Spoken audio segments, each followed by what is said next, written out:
The hidden pain of freedom, where the paradox of choice begins. Stand in the cereal aisle of any modern supermarket and you'll encounter something extraordinary. Not food, but a philosophical crisis disguised as breakfast options.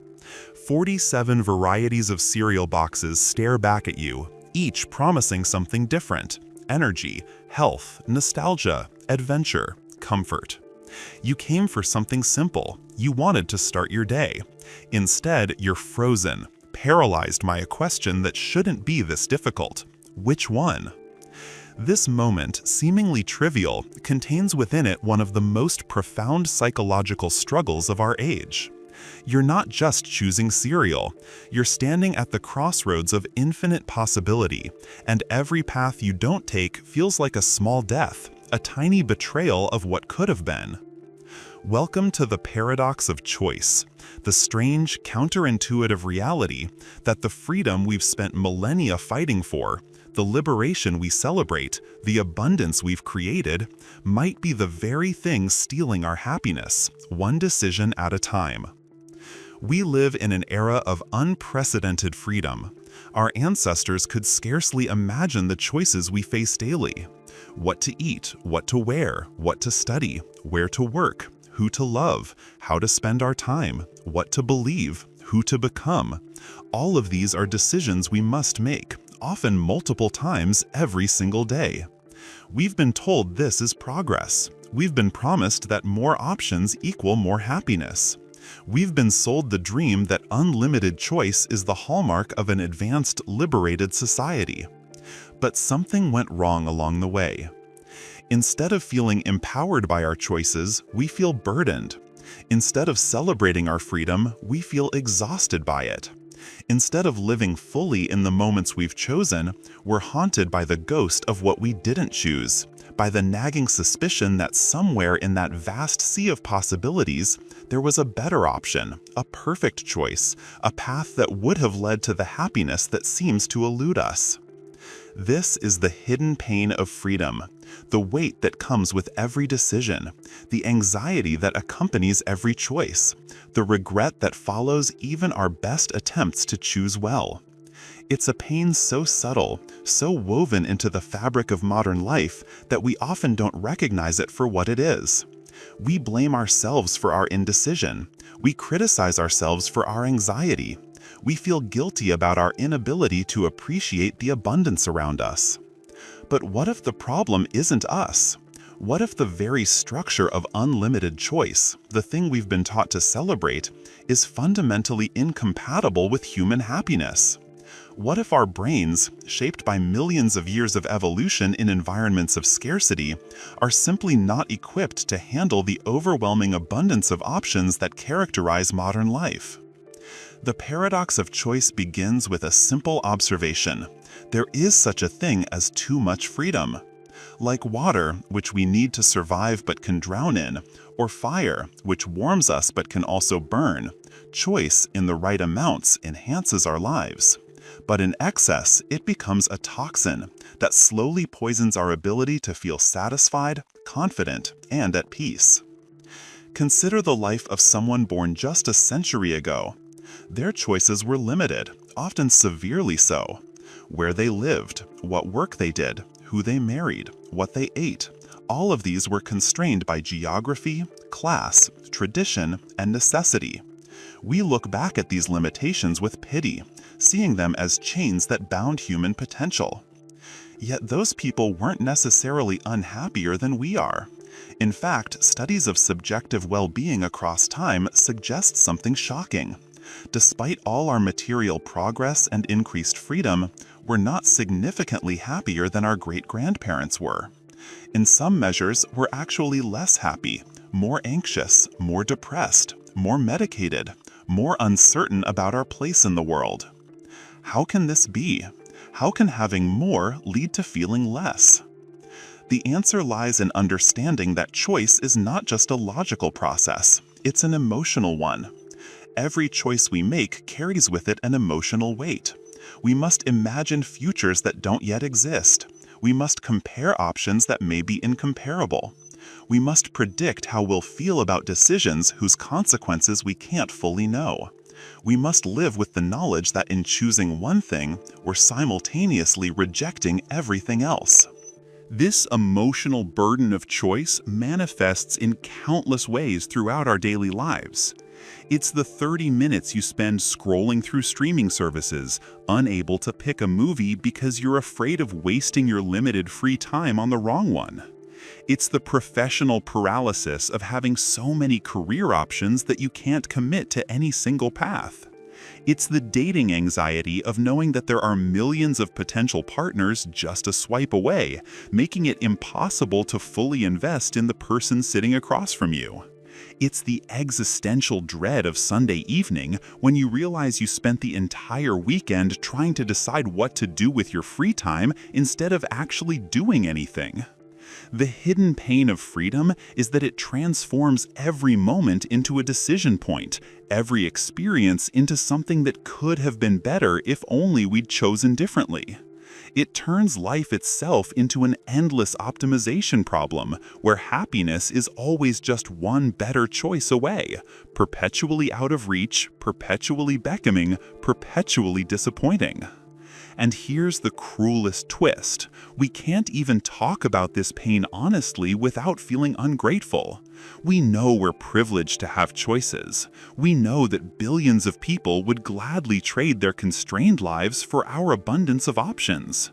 We know that complaining about having too much freedom sounds absurd, entitled, tone-deaf.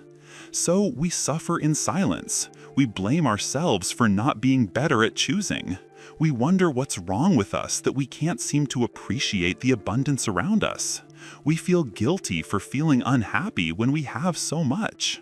And in this silence, this self-blame, this guilt, the paradox of choice tightens its grip, stealing not just our happiness, but our ability to even acknowledge what's being stolen. This is where the paradox begins, in the space between the freedom we celebrate and the happiness we seek, in the gap between what we've been promised and what we actually feel, in the tension between gratitude for our choices and exhaustion from having to make them. But recognition is the first step toward liberation.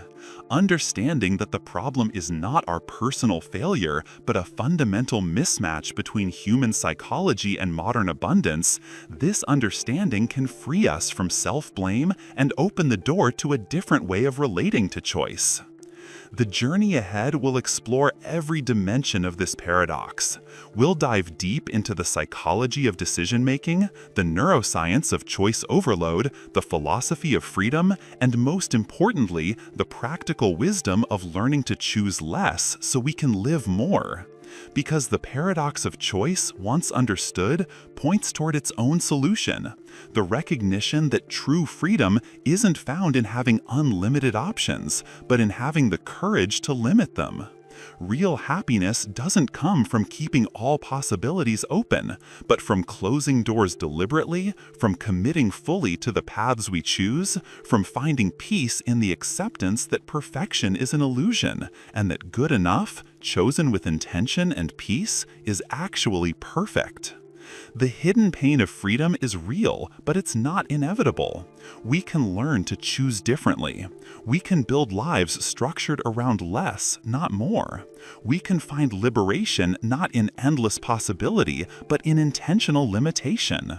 We can rediscover the happiness that comes from simplicity, commitment, and the profound relief of not having to choose anymore. This is the journey we're embarking on together, from the pain of unlimited choice to the peace of intentional limitation, from the anxiety of endless possibility to the joy of committed presence, from the exhaustion of constant optimization to the rest of knowing that where we are, right here, right now, is exactly where we've chosen to be. The paradox of choice. When more options mean less happiness. There's a beautiful cruelty to the way the paradox operates. It promises you everything and delivers emptiness.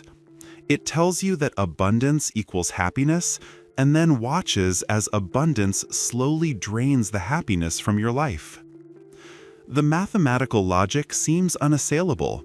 More options mean more opportunities to find exactly what you want.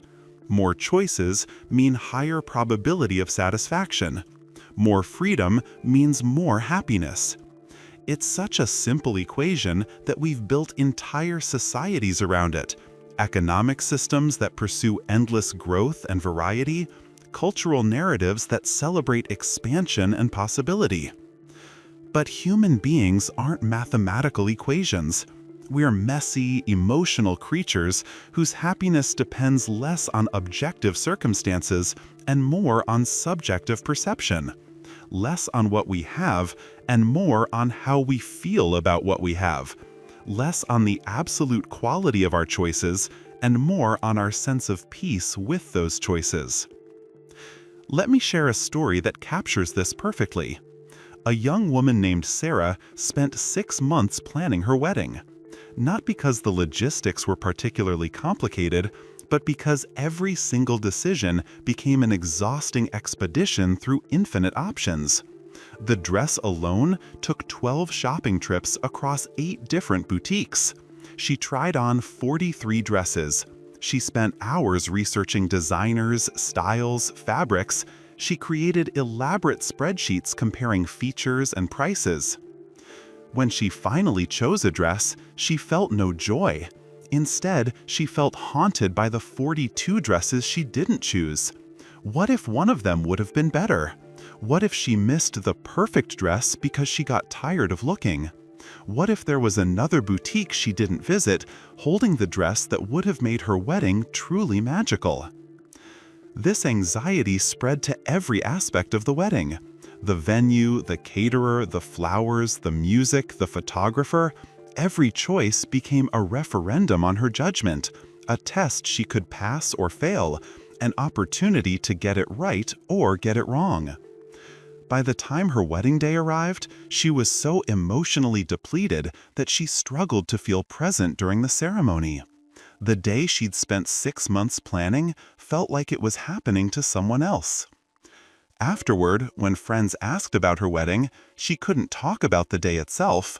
Instead, she talked about the choices she made, still uncertain, still questioning, still wondering if different decisions would have created a better experience. Sarah's story isn't unique. It's the story of modern life played out in one event. Replace wedding with career, relationship, home, lifestyle, or any other significant life domain, and the pattern repeats endlessly. The paradox reveals itself in stages, each one pulling us deeper into its grip. Stage 1. Excitement. Initially, when presented with many options, we feel energized. Look at all these possibilities. So many paths to happiness. The world is open, full of potential. This is the promise of freedom in its most intoxicating form. Standing at the beginning of the choice process, everything seems possible. We imagine ourselves carefully evaluating each option, making wise decisions, ending up with exactly what we want. This excitement is real, but it's also the trap. It's the paradox luring us in with the promise of control and optimization. We don't yet realize that the very abundance we're celebrating is about to become our burden. Stage 2. Overwhelm. As we begin actually evaluating options, the excitement starts to curdle. There are too many factors to consider, too many variables, too many unknowns. What seemed like an empowering array of choices starts to feel like an exhausting obligation. The decision that should have been simple becomes complex. The choice that should have taken minutes extends into hours, days, weeks. We tell ourselves this investment is worthwhile. We're being thorough, being smart, being responsible. We're not settling. But underneath, we're starting to feel something we don't want to acknowledge: dread. The dread of having to process all this information, of having to imagine all these different futures, of having to take responsibility for whatever we ultimately choose. Stage 3. Anxiety. the overwhelm metastasizes into anxiety. What if we choose wrong? What if there's a better option we haven't discovered yet? What if we miss something important? The stakes feel enormous because we know we could theoretically find the perfect option. It's out there somewhere among all these choices. Therefore, choosing anything less than perfect feels like failure. This anxiety is insidious because it's self-reinforcing. The more anxious we feel, the more we try to research and compare. The more we research and compare, the more we discover the complexity and trade-offs of every option. The more we discover these complexities, the more anxious we become. We're trapped in a loop of our own making, unable to commit, unable to escape, unable to feel confident about any decision. Stage 4. Regret before even choosing. Here's where the paradox becomes truly cruel. We start experiencing regret before we've even made a decision. We regret the time we've spent choosing. We regret the stress we're feeling. We regret that choosing has become so difficult. We regret that we can't just be satisfied with something good enough. This pre-decision regret is a unique feature of choice overload. In environments of scarcity, regret typically comes after a choice proves unsatisfying. But in environments of abundance, regret precedes the choice itself. We're regretting futures we haven't even lived yet, mourning losses we haven't actually experienced, feeling the weight of roads not taken before we've even stepped onto the road we're considering. Stage 5. Disappointing decision. Finally, exhausted and anxious, we choose, but the choice itself brings little relief. Instead of satisfaction, we feel depletion. Instead of confidence, we feel uncertainty. We've spent so much emotional energy on the choosing process that we have little left to actually enjoy what we've chosen. And because we've considered so many options, we're acutely aware of what we're giving up. Every feature our chosen option lacks, every benefit we've sacrificed, every trade-off we've made, all of it is vividly present in our mind. Our choice is defined as much by what it isn't as by what it is. Stage 6. Persistent doubt. Even after choosing, we're not free. The other options continue to haunt us. We second-guess our decision. We notice when something doesn't work perfectly.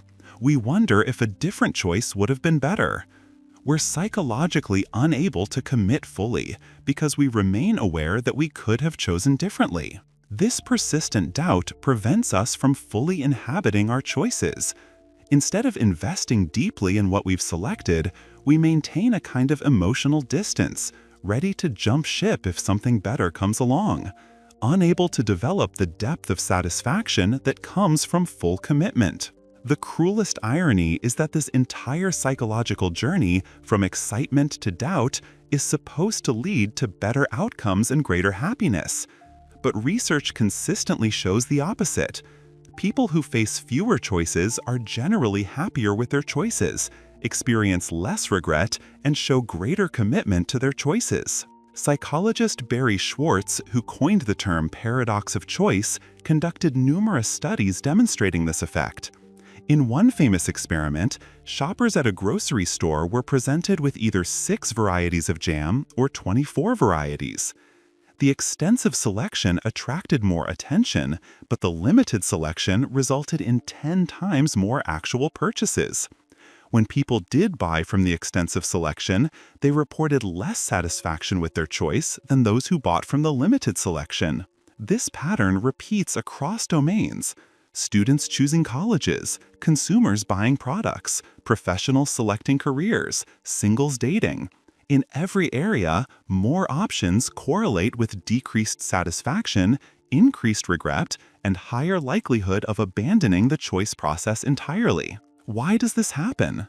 Because happiness isn't primarily about having the objectively best option. It's about feeling good about the option you have. And it's nearly impossible to feel good about your choice when you're constantly aware of everything you're not choosing. Imagine 2 people buying a camera. Person A has 2 good options. She considers both carefully and chooses one. It works well. She's happy. Person B has 20 options. She researches extensively, compares features, reads reviews, asks experts. She finally chooses one, objectively better than what person A bought. But person B can't stop thinking about the 19 cameras she didn't choose. What if one of them would have been even better? She notices every limitation of her camera because she knows exactly which other cameras don't have those limitations. Her objectively superior choice delivers less subjective happiness. This is the paradox in its purest form. The very abundance that should increase our satisfaction actually undermines it. More options don't just fail to deliver more happiness, they actively destroy it. The mechanism is psychological, but the impact is profoundly emotional. The paradox doesn't just waste our time or complicate our decisions. It fundamentally alters our relationship with our own lives. It makes us strangers to satisfaction, tourists in our own existence, always looking for the next thing, the better thing, the thing we should have chosen in the first place. We become what philosopher Søren Kierkegaard called aesthetes, people who sample experiences without fully engaging them, who treat life as a buffet to be tasted rather than a meal to be savored, who are so concerned with keeping options open that they never develop depth in anything. The paradox transforms choice from a means to an end into an end in itself. We're no longer choosing in order to live well, we're living in order to keep choosing. The process becomes more important than the outcome.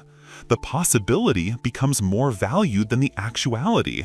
The menu becomes more interesting than the meal. And in this transformation, we lose something essential, the capacity for contentment. Contentment requires closing doors. It requires saying yes to one thing so fully that we stop considering alternatives. It requires developing the wisdom to distinguish between good enough and perfect, and the maturity to embrace good enough with full commitment. But the paradox trains us to do the opposite. It teaches us that perfect is possible, that if we just search a little longer, research a little more, consider a few more options, we'll find it. It promises us that optimization is achievable, that maximum happiness is just one more choice away. This promise is a lie. Not because perfect options don't exist, but because even if we found them, we wouldn't recognize them as perfect. We'd still wonder if something better might be out there. We'd still notice their flaws. We'd still imagine that a different choice might have led to more happiness. The paradox, once you're caught in it, becomes a self-fulfilling trap. More options make us less happy. Being less happy, we assume we chose wrong. Assuming we chose wrong, we believe we need more options to choose from next time. Having more options, we become even less happy. The cycle continues, deepening with each iteration, until choice itself becomes a source of suffering rather than liberation. Breaking free requires understanding something counterintuitive, that less really can be more, that constraint can be liberating, that closing doors can open up life, that the happiness we seek doesn't lie in having more options, but in needing fewer of them. Why the modern brain breaks under endless possibilities. Your brain is a beautiful, complex miracle. 3 pounds of tissue that can write symphonies, solve equations, fall in love, remember a childhood smell, and imagine futures that don't yet exist. But it's also an ancient machine, evolved over millions of years to solve problems that barely resemble the challenges you face today. Understanding why the modern brain struggles with endless choice requires understanding what brains were actually designed to do, and designed is the wrong word because evolution doesn't design. It tinkers, it adapts, it works with what's available. Your brain is less a purpose-built computer and more a collection of systems jury-rigged together to keep your ancestors alive long enough to reproduce. For 99% of human history, choice wasn't a problem, it was barely even a concept. Your ancestors lived in groups of 150 people or fewer. They ate what was available in their environment, they used tools they could make from local materials, they partnered with people they grew up with. They followed traditions passed down through generations. The question wasn't, what should I choose, but how do we survive? In that environment, having a brain that could handle endless possibilities would have been useless, like having a sports car in a world without roads. Instead, evolution shaped our brains to handle the specific challenges of ancestral life, recognizing patterns, detecting threats, remembering locations, understanding social hierarchies, coordinating with group members. Now, suddenly, and in evolutionary terms, what's happened in the last 100 years is sudden, an eye blink, we're asking those ancient brains to do something they were never equipped to do. Evaluate countless options across countless domains, predict satisfaction with experiences we've never had, compare alternatives that may be fundamentally incomparable, and do all of this not occasionally, but constantly, day after day, decision after decision. It's like asking a fish to climb a tree. The fish isn't defective, it's just being asked to do something it wasn't made for. The cognitive bandwidth crisis. Your brain has a limited amount of cognitive resources, what psychologists call cognitive bandwidth or executive function. These resources fuel all your conscious thinking, attention, decision-making, self-control, problem-solving, planning. You use them when you're studying for an exam, resisting the urge to check your phone, deciding what to eat, forcing yourself to exercise, managing your emotions, or choosing between options. Here's the problem. Every decision you make depletes these resources. Every choice requires you to use cognitive bandwidth, and you have much less of it than you think. Research by psychologist Roy Baumeister demonstrated this through studies of decision fatigue, the deteriorating quality of decisions made after a long session of decision-making. In one famous study, judges were more likely to grant parole to prisoners early in the day or after a food break, and more likely to deny parole as the day wore on. It wasn't that the cases presented later in the day were objectively worse. It was that the judge's capacity to thoughtfully evaluate each case was depleted by the accumulated weight of previous decisions. Now consider your typical day. You wake up and immediately start making choices: what to wear, what to eat for breakfast, which tasks to prioritize, how to respond to messages, whether to exercise, what route to take to work. By the time you reach noon, you've already made dozens or hundreds of decisions. Your cognitive bandwidth is substantially depleted. Yet the day is far from over and more decisions await. In our modern environment of endless options, we're constantly operating in a state of low cognitive bandwidth. We're asking our brains to make important decisions while running on empty. The result is predictable: decision fatigue, poor choices, reliance on defaults, and eventually complete decision paralysis. But it gets worse. Not only does each decision deplete our cognitive resources, but the mere awareness of options, even options we don't seriously consider, also consumes cognitive bandwidth. Your brain has to process each option, categorize it, evaluate it against your goals, and decide whether to continue considering it. This processing happens partially beneath conscious awareness, but it still uses resources. This means that simply living in an environment of abundant choice is cognitively expensive. You're constantly using mental energy to filter possibilities, even when you're not actively making decisions. It's like having dozens of browser tabs open on your computer. Even if you're only looking at one, they're all consuming memory and processing power. The comparison trap. Evolution shaped our brains to be excellent at relative comparisons, but terrible at absolute evaluations. We're good at determining whether one thing is better than another thing we can directly compare it to. We're bad at determining whether something is objectively good enough. This made sense in ancestral environments. If you found two fruit trees, you didn't need to know if either was absolutely perfect, you just needed to pick the one with more fruit. If you had two potential mates, you didn't need to evaluate them against all possible mates, you just needed to choose the better of the two. But in a world of unlimited options, this comparative thinking becomes a nightmare. You're never just evaluating whether something is good, you're evaluating it against everything else it could be. And since you can always imagine something better, nothing ever feels quite good enough. Psychologists call this maximizing, the tendency to search for the absolute best option rather than accepting something that meets your needs. Maximizers report lower life satisfaction, greater regret, and more depression than satisficers, people who accept good enough once their basic criteria are met. But here's the tragedy. Endless choice essentially forces everyone to become maximizers. When you have 3 good options, you can pick one and move on. When you have 300 options, how do you know you found something good enough unless you've checked them all? The abundance itself makes satisficing feel irresponsible. Your brain, optimized for comparing small numbers of directly available alternatives, breaks down when asked to compare vast arrays of possibilities that exist only as abstractions. The prediction problem. Every choice requires prediction. You're not choosing based on what an option is, but on how you think it will make you feel in the future. This is where human brains reveal another fundamental limitation.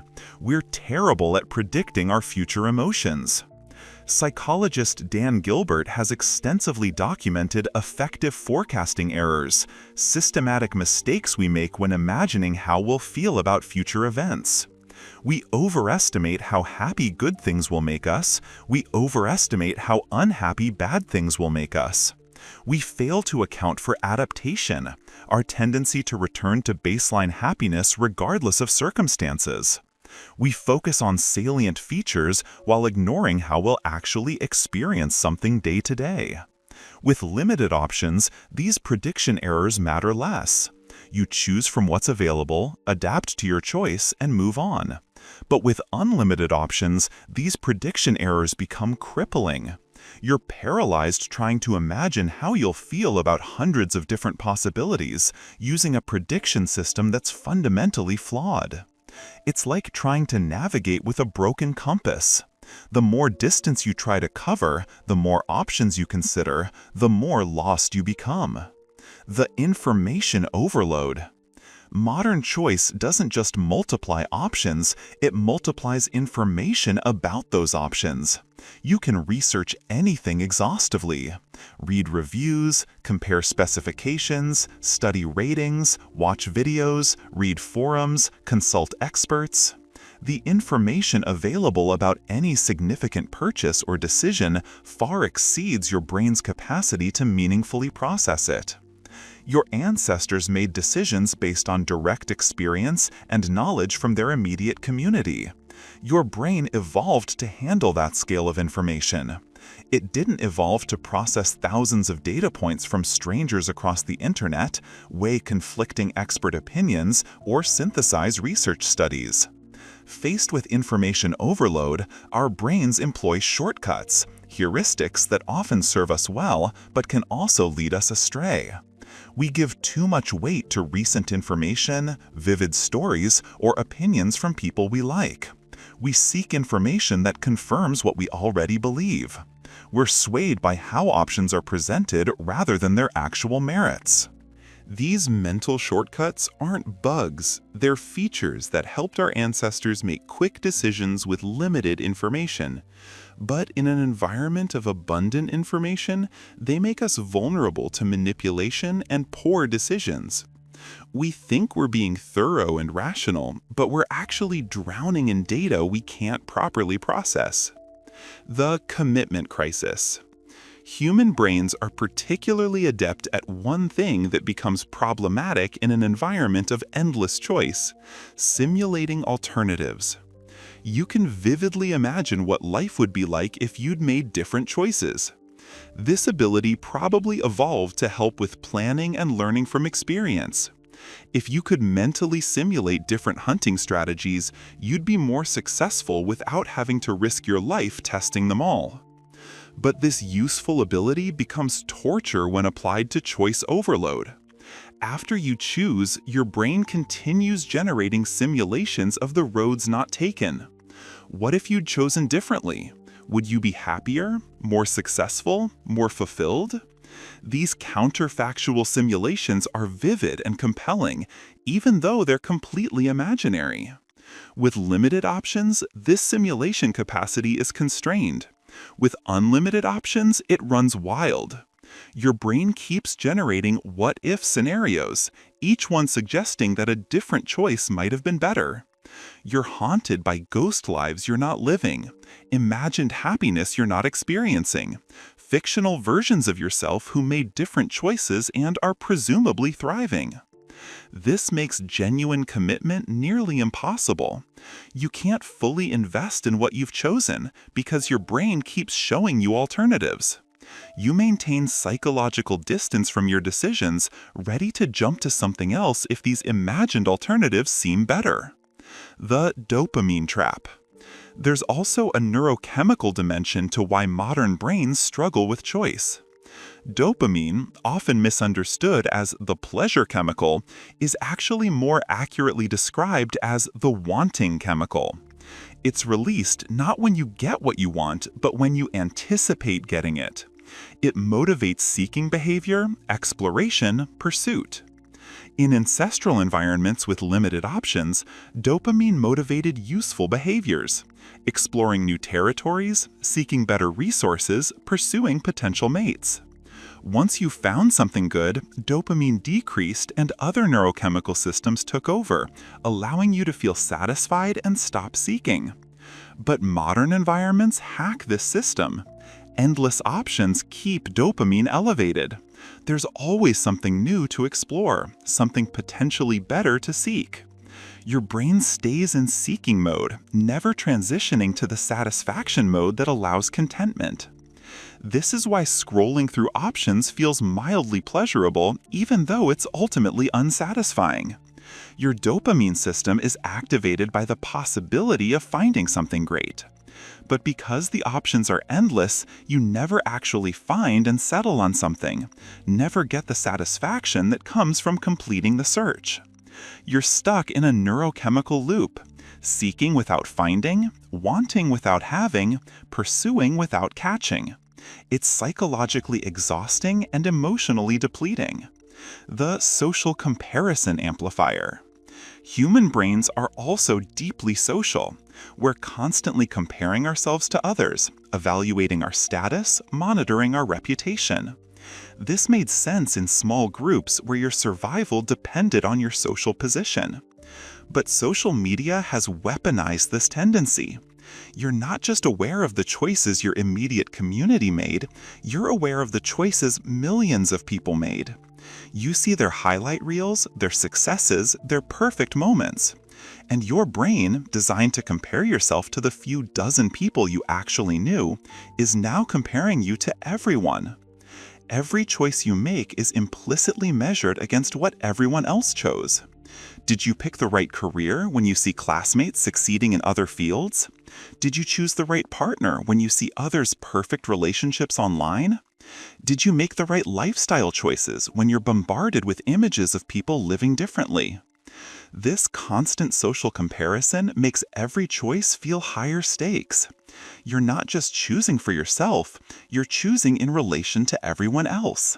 And since you're seeing a curated, idealized version of others' lives, your own choices inevitably seem inadequate. The integration failure. Finally, modern brains break under endless choice because they struggle to integrate all these systems coherently. Your emotional brain wants one thing, your rational brain calculates something else. Your social brain worries about what others think. Your dopamine system keeps you seeking. Your comparative thinking can't settle on good enough. Your prediction system gives you unreliable information, your cognitive bandwidth runs out. These different systems aren't working together, they're pulling you in different directions. The choice process becomes internally conflicted, with different parts of your brain advocating for different options based on different criteria using different reasoning systems. In environments with limited choices, this internal conflict is manageable. But with unlimited options, it becomes overwhelming. You literally can't get your own brain to agree with itself about what to choose. The result is the modern experience of choice. Exhausting, anxiety-provoking, dissatisfaction-generating, and ultimately unsustainable. We are asking ancient brains to handle modern challenges, and the mismatch is making us miserable. Understanding this isn't about self-blame, it's about recognition. Your struggle with choice isn't a personal failing, it's a predictable consequence of trying to operate ancient neural machinery in an environment it was never designed for. The solution isn't to upgrade our brains. Evolution moves too slowly for that. The solution is to design our lives to accommodate our cognitive limitations rather than constantly exceed them. We need to create environments where our ancient brains can function well, where choice is constrained to manageable levels, where we can use our limited cognitive resources on what truly matters. Freedom versus security. The psychological war inside us. Deep within your psyche, a battle rages every moment of every day. It's a war between two fundamental human needs, two opposing drives that have shaped human behavior since our species emerged: the need for freedom and the need for security. This isn't a metaphor, it's a neurological reality. Different brain systems push you toward exploration and risk, while others pull you toward safety and certainty. These systems evolved together, balanced in careful tension, each serving a vital survival function. Freedom, in psychological terms, means autonomy, possibility, the ability to choose your own path, to explore, to change, to become something different than you are. It's the drive that made humans spread across the planet, that fuels creativity and innovation, that allows personal growth and self-determination. Security means safety, predictability, knowing what to expect, having stable resources, being protected from threats. It's the drive that kept your ancestors alive, that builds communities and families, that creates the stable foundation from which freedom can be exercised. We need both. A life of pure freedom with no security is terrifying chaos. A life of pure security with no freedom is suffocating stagnation. The art of being human lies in finding the right balance between these opposing needs. But modern life has broken this balance. We've maximized freedom to unprecedented levels while simultaneously destroying many traditional sources of security. The result is a psychological war that leaves us perpetually anxious, never quite comfortable with freedom, never quite willing to sacrifice it for security. The ancient balance. For most of human history, the balance between freedom and security was externally imposed. You had limited freedom because circumstances constrained you. You were born into a particular place, class, family, and culture. These constraints provided structure. They limited your choices, but they also created security. You knew your role, your place, your expectations. Within these constraints, you had some freedom to choose: how to approach your work, who to befriend, how to spend your leisure time, what values to emphasize, how to express your personality within acceptable bounds. The freedom was real but bounded. You operated within a container that provided both limitations and security. This wasn't perfect. Many people chafed against their constraints, dreaming of possibilities beyond their circumstances. Many suffered under oppressive systems that limited freedom unjustly. The expansion of human freedom has been one of the great moral achievements of modern civilization. But in expanding freedom, we inadvertently destroyed many sources of security. We broke apart extended families, traditional communities, stable employment, geographic rootedness, clear social roles, shared cultural narratives. We gained the freedom to become anyone, go anywhere, choose anything, and lost the security of knowing who we were, where we belonged, and what was expected of us. The modern predicament. Now you face a bewildering reality. You have tremendous freedom, but little guidance on how to use it. You can choose your career, your relationships, your lifestyle, your values, your identity. Nothing is fixed. Everything is negotiable. All paths are theoretically open to you. This sounds liberating, and in many ways it is. But it's also terrifying. Because with unlimited freedom comes unlimited responsibility. Every outcome in your life feels like something you chose, something you could have chosen differently, something that reflects on your judgment and capability. If your great-grandparents were unhappy in their work, they could blame circumstance, class, fate. If you're unhappy in your work, what's your excuse? You chose it. You could choose differently. Your unhappiness is your own fault. A failure of choice, a failure of will, a failure of self. This is the psychological weight of freedom. It transforms every life outcome into a personal referendum. Nothing is just bad luck or unfortunate circumstance anymore. Everything is a choice you made or failed to make, an opportunity you seized or missed, a path you took or avoided. The pressure is immense. You're not just living your life, you're constantly choosing your life, aware that you could be choosing differently, aware that your choices determine your outcomes, aware that you'll be judged by yourself and others on the quality of your decisions. Meanwhile, the security that would buffer this pressure has eroded.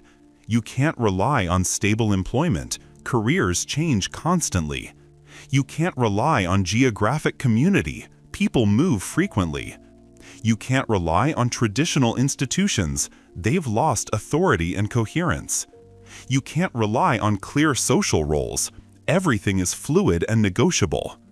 You're free, but you're also alone with your freedom, carrying its full weight without the cushioning support systems that previous generations took for granted.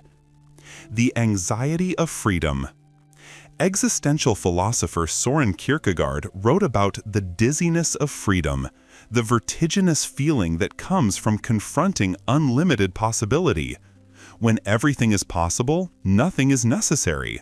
When nothing is necessary, nothing is meaningful in the old way, as something you must do or must be. Instead, meaning becomes something you must create through choice. You must decide what's meaningful. You must choose what to value. You must construct your own sense of purpose. This is freedom in its most radical form, and it's psychologically destabilizing. Kierkegaard argued that this confrontation with freedom generates anxiety, not the anxiety of specific threats, but existential anxiety, the anxiety of being responsible for your own existence, of having to create meaning rather than inherit it, of facing an open future that you must shape through your choices. This anxiety is precisely what we see epidemic levels of in modern society. It's not that our lives are objectively worse than our ancestors. By most material measures, they're vastly better. But we carry a psychological burden they didn't, the weight of unlimited freedom combined with the absence of stable security. The freedom paradox. Here's where it gets interesting. The more freedom you have, the more you need security to handle it. And the more security you have, the more you crave freedom to exercise within it. Think of a child. Give a young child complete freedom, no rules, no boundaries, no structure, and they become anxious, dysregulated, unable to function well. They need the security of boundaries to feel safe enough to explore and play. but impose too many restrictions and they rebel, feeling suffocated, desperate for autonomy and choice. We don't outgrow this dynamic, we just experience it in more complex ways. You need enough security to make freedom manageable. You need enough freedom to make security bearable. The question is, what's the right balance? Modern society has consistently answered, more freedom is always better. We celebrate the expansion of choice. We measure progress by the reduction of constraints. We see limitation as oppression and possibility as liberation. But this one-directional push toward ever greater freedom has created a crisis. We've exceeded the amount of freedom that most people can psychologically handle without substantial security supports. And we've dismantled many of those supports in the name of freedom itself. The result is a population that's technically freer than any in human history, but often feels overwhelmed, anxious, and paradoxically less autonomous. Because being flooded with choice and responsibility without adequate support doesn't feel like empowerment, it feels like abandonment. The search for artificial security. In response to this freedom-security imbalance, people search for security in various ways, not all of them healthy. Some people retreat from freedom entirely. They adopt rigid ideologies that tell them exactly what to think, how to live, who to be. They surrender autonomy in exchange for certainty. They join movements, follow gurus, embrace fundamentalisms that provide clear answers and firm boundaries. This provides psychological relief. The anxiety of freedom disappears when someone else tells you what to choose. But it comes at a cost: the loss of genuine autonomy, the narrowing of possibility, the brittleness that comes from organizing your life around beliefs that can't tolerate ambiguity or doubt. Others try to create security through control. They attempt to eliminate uncertainty through exhaustive planning, research, optimization. They treat life as a problem to be solved through better decision-making. They believe that if they just gather enough information, consider enough options, and think carefully enough, they can make choices that guarantee good outcomes. This is the perfectionism trap, the belief that perfect choices are possible and that anything less represents failure. It provides the illusion of security through the fantasy of control. But it actually increases anxiety because it sets an unattainable standard and makes every choice feel like a high-stakes test you might fail. Still others try to maintain maximum freedom by refusing to commit to anything. They keep all options open, never fully choosing, always ready to pivot to something better. They date without committing, job hop endlessly, maintain superficial relationships, avoid long-term decisions. This provides the illusion of freedom. You're not tracked by your choices because you haven't really made any binding choices. But it prevents the deep satisfaction that comes from commitment, growth through sustained engagement, and the security that develops from having made choices you're sticking with. Each of these strategies is an attempt to resolve the freedom-security tension, but none actually works. They're all forms of avoidance. Avoiding the hard truth that real freedom and real security require something difficult: the courage to make binding choices within self-imposed limitations. The way through. The resolution to the freedom-security war isn't found in choosing one over the other. It's found in understanding how they work together. Real freedom isn't having unlimited options. It's having the power to commit to chosen limitations. When you choose to dedicate yourself to a career, a relationship, a place, a practice, you're not losing freedom. You're exercising it in its most profound form. You're using your freedom to create security. Real security isn't having no choices. It's having made choices you're at peace with. When you've deliberately structured your life, when you've closed doors intentionally, when you've created boundaries that reflect your values, you haven't surrendered to constraint.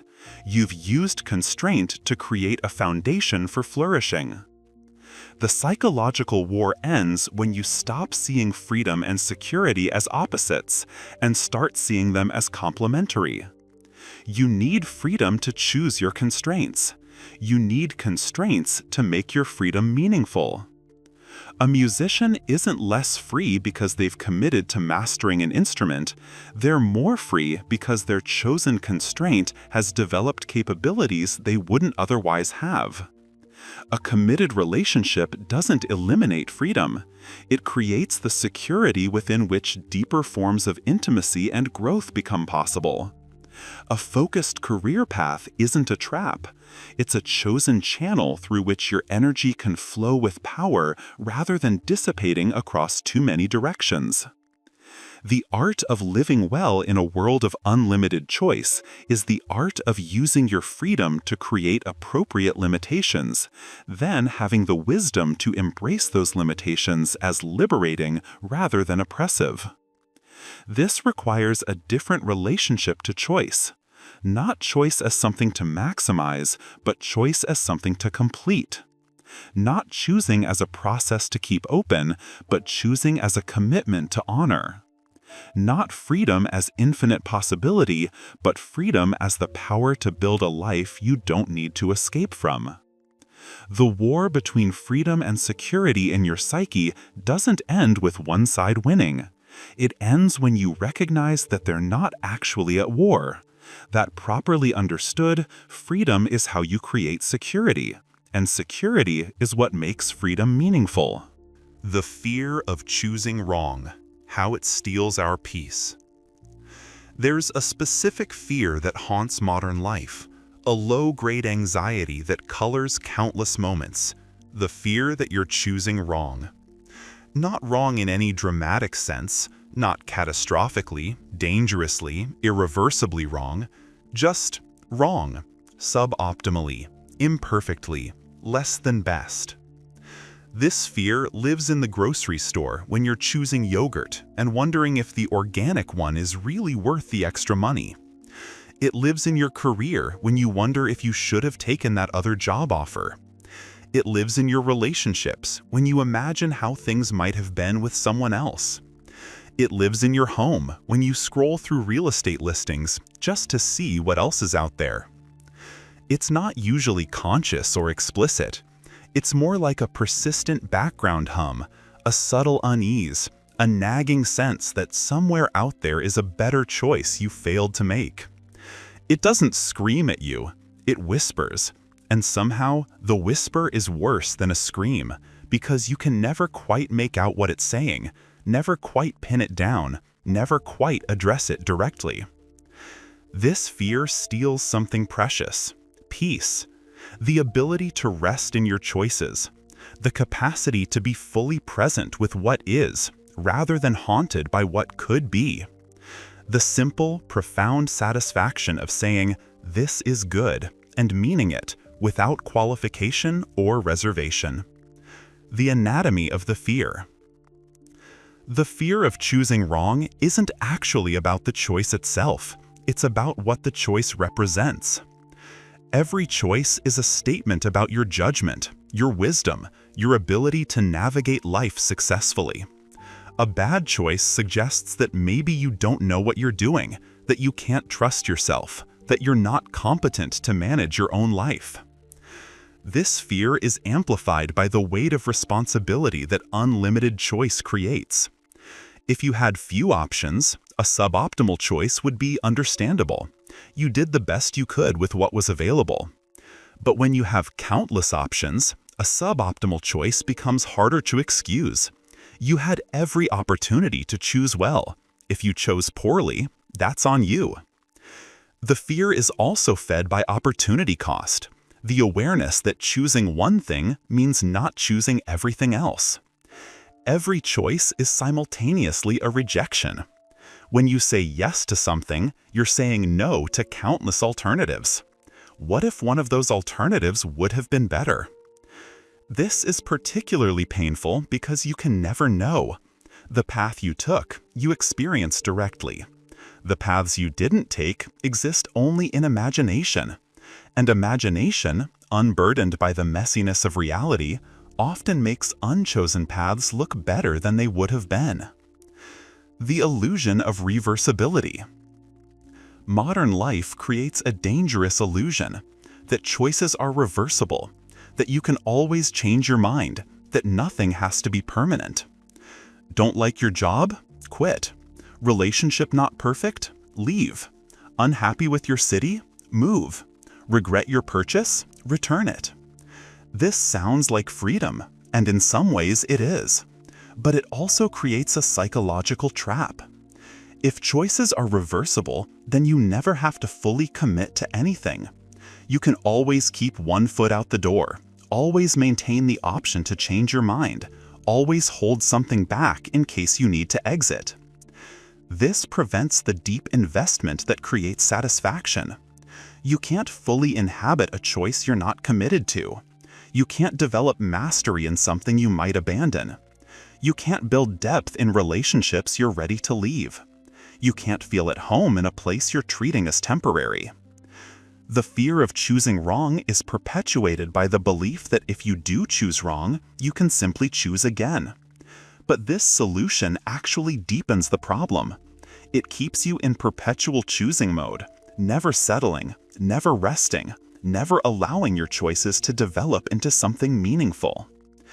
The tyranny of potential. One of the cruelest aspects of choice anxiety is how it makes you worship potential over actuality. The chosen path, being real, has real limitations. It has flaws, difficulties, boring parts, aspects that didn't live up to expectations. The unchosen paths, being imaginary, can be perfect. They're pure potential, untarnished by reality. This creates an unfair comparison. You're comparing the actual experience of what you chose, with all its imperfections, against the imagined perfection of what you might have chosen. The imagined always wins this comparison, because imagination doesn't include traffic jams, miscommunications, bad weather, bureaucracy, learning curves, or any of the friction that characterizes actual experience. A job you're considering is full of exciting possibility.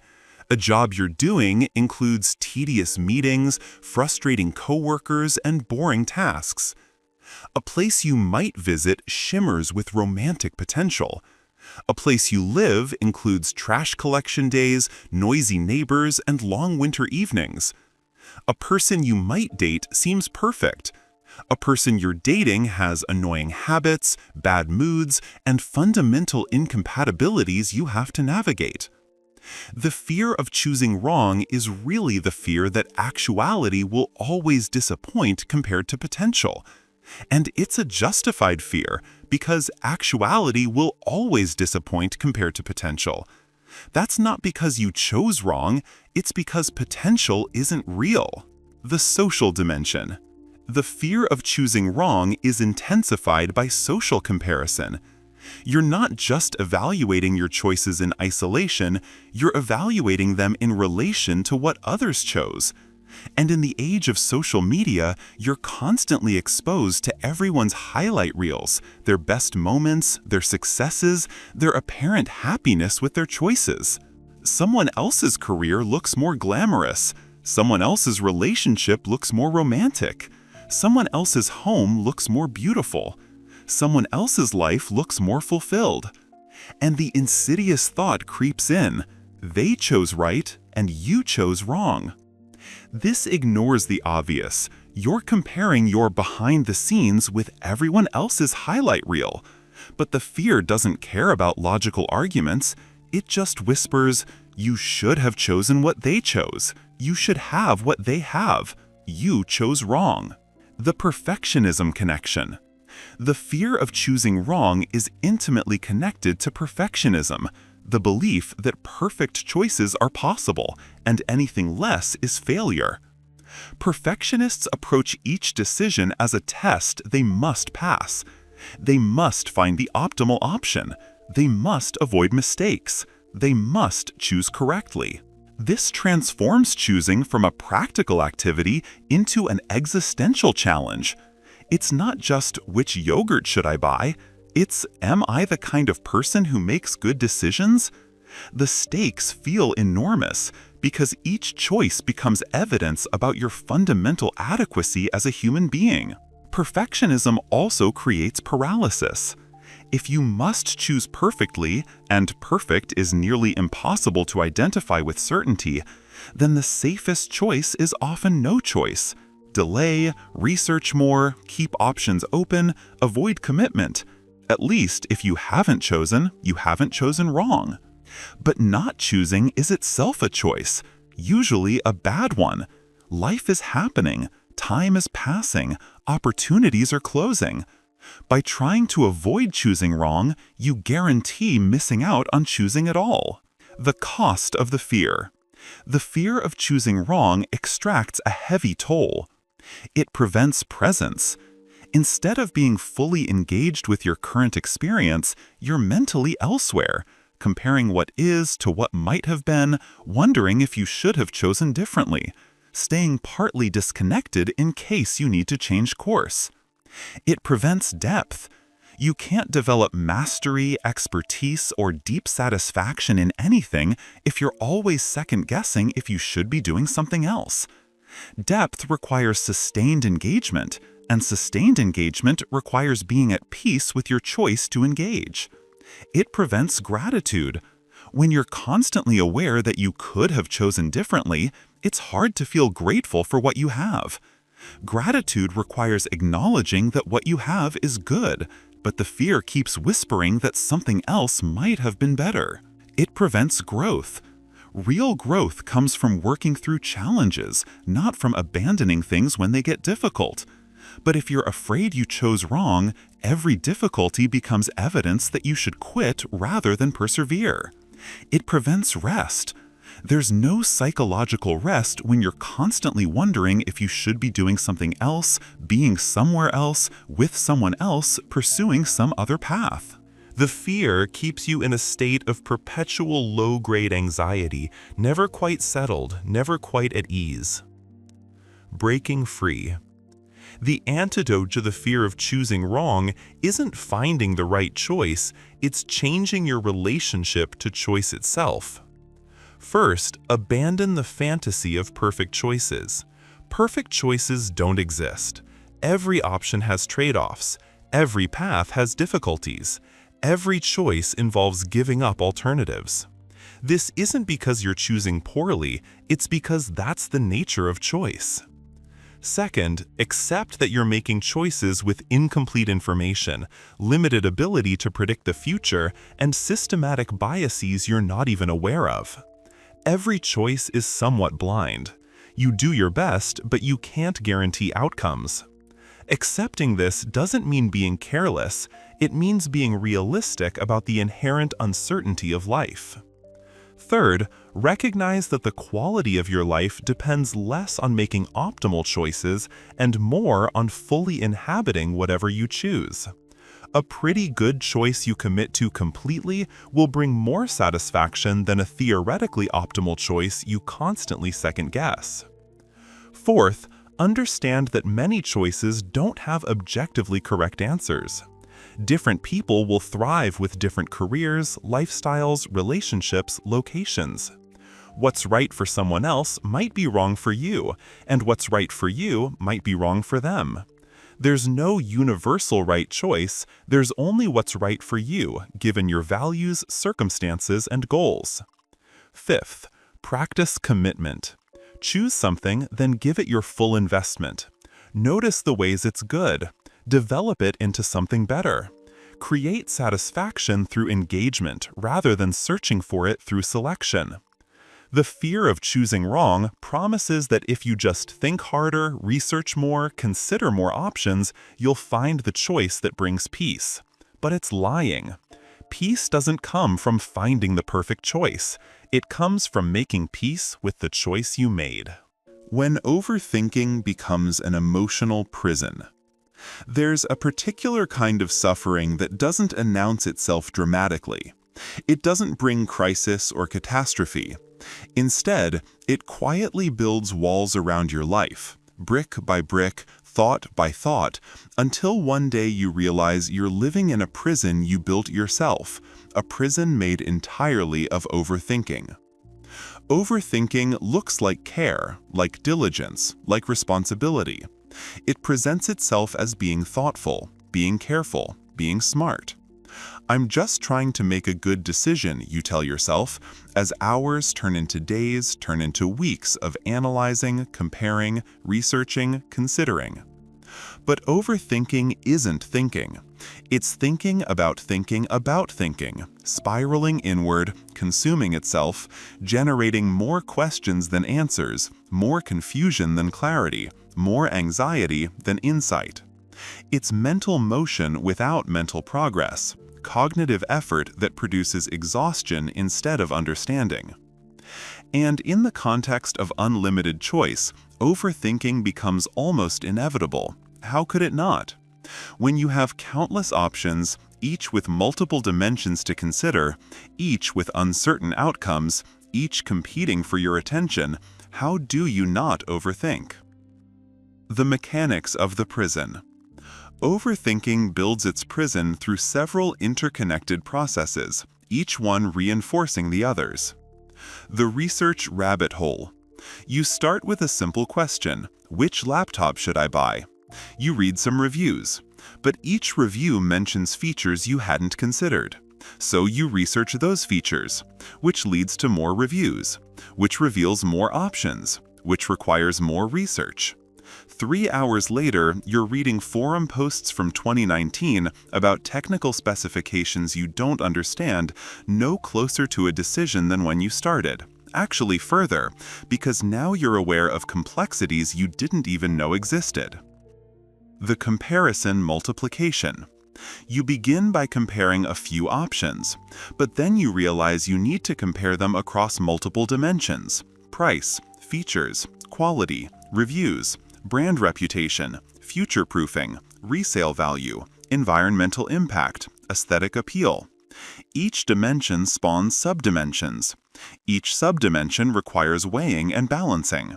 The comparison matrix grows exponentially until it's too complex to hold in your mind, let alone resolve into a clear decision.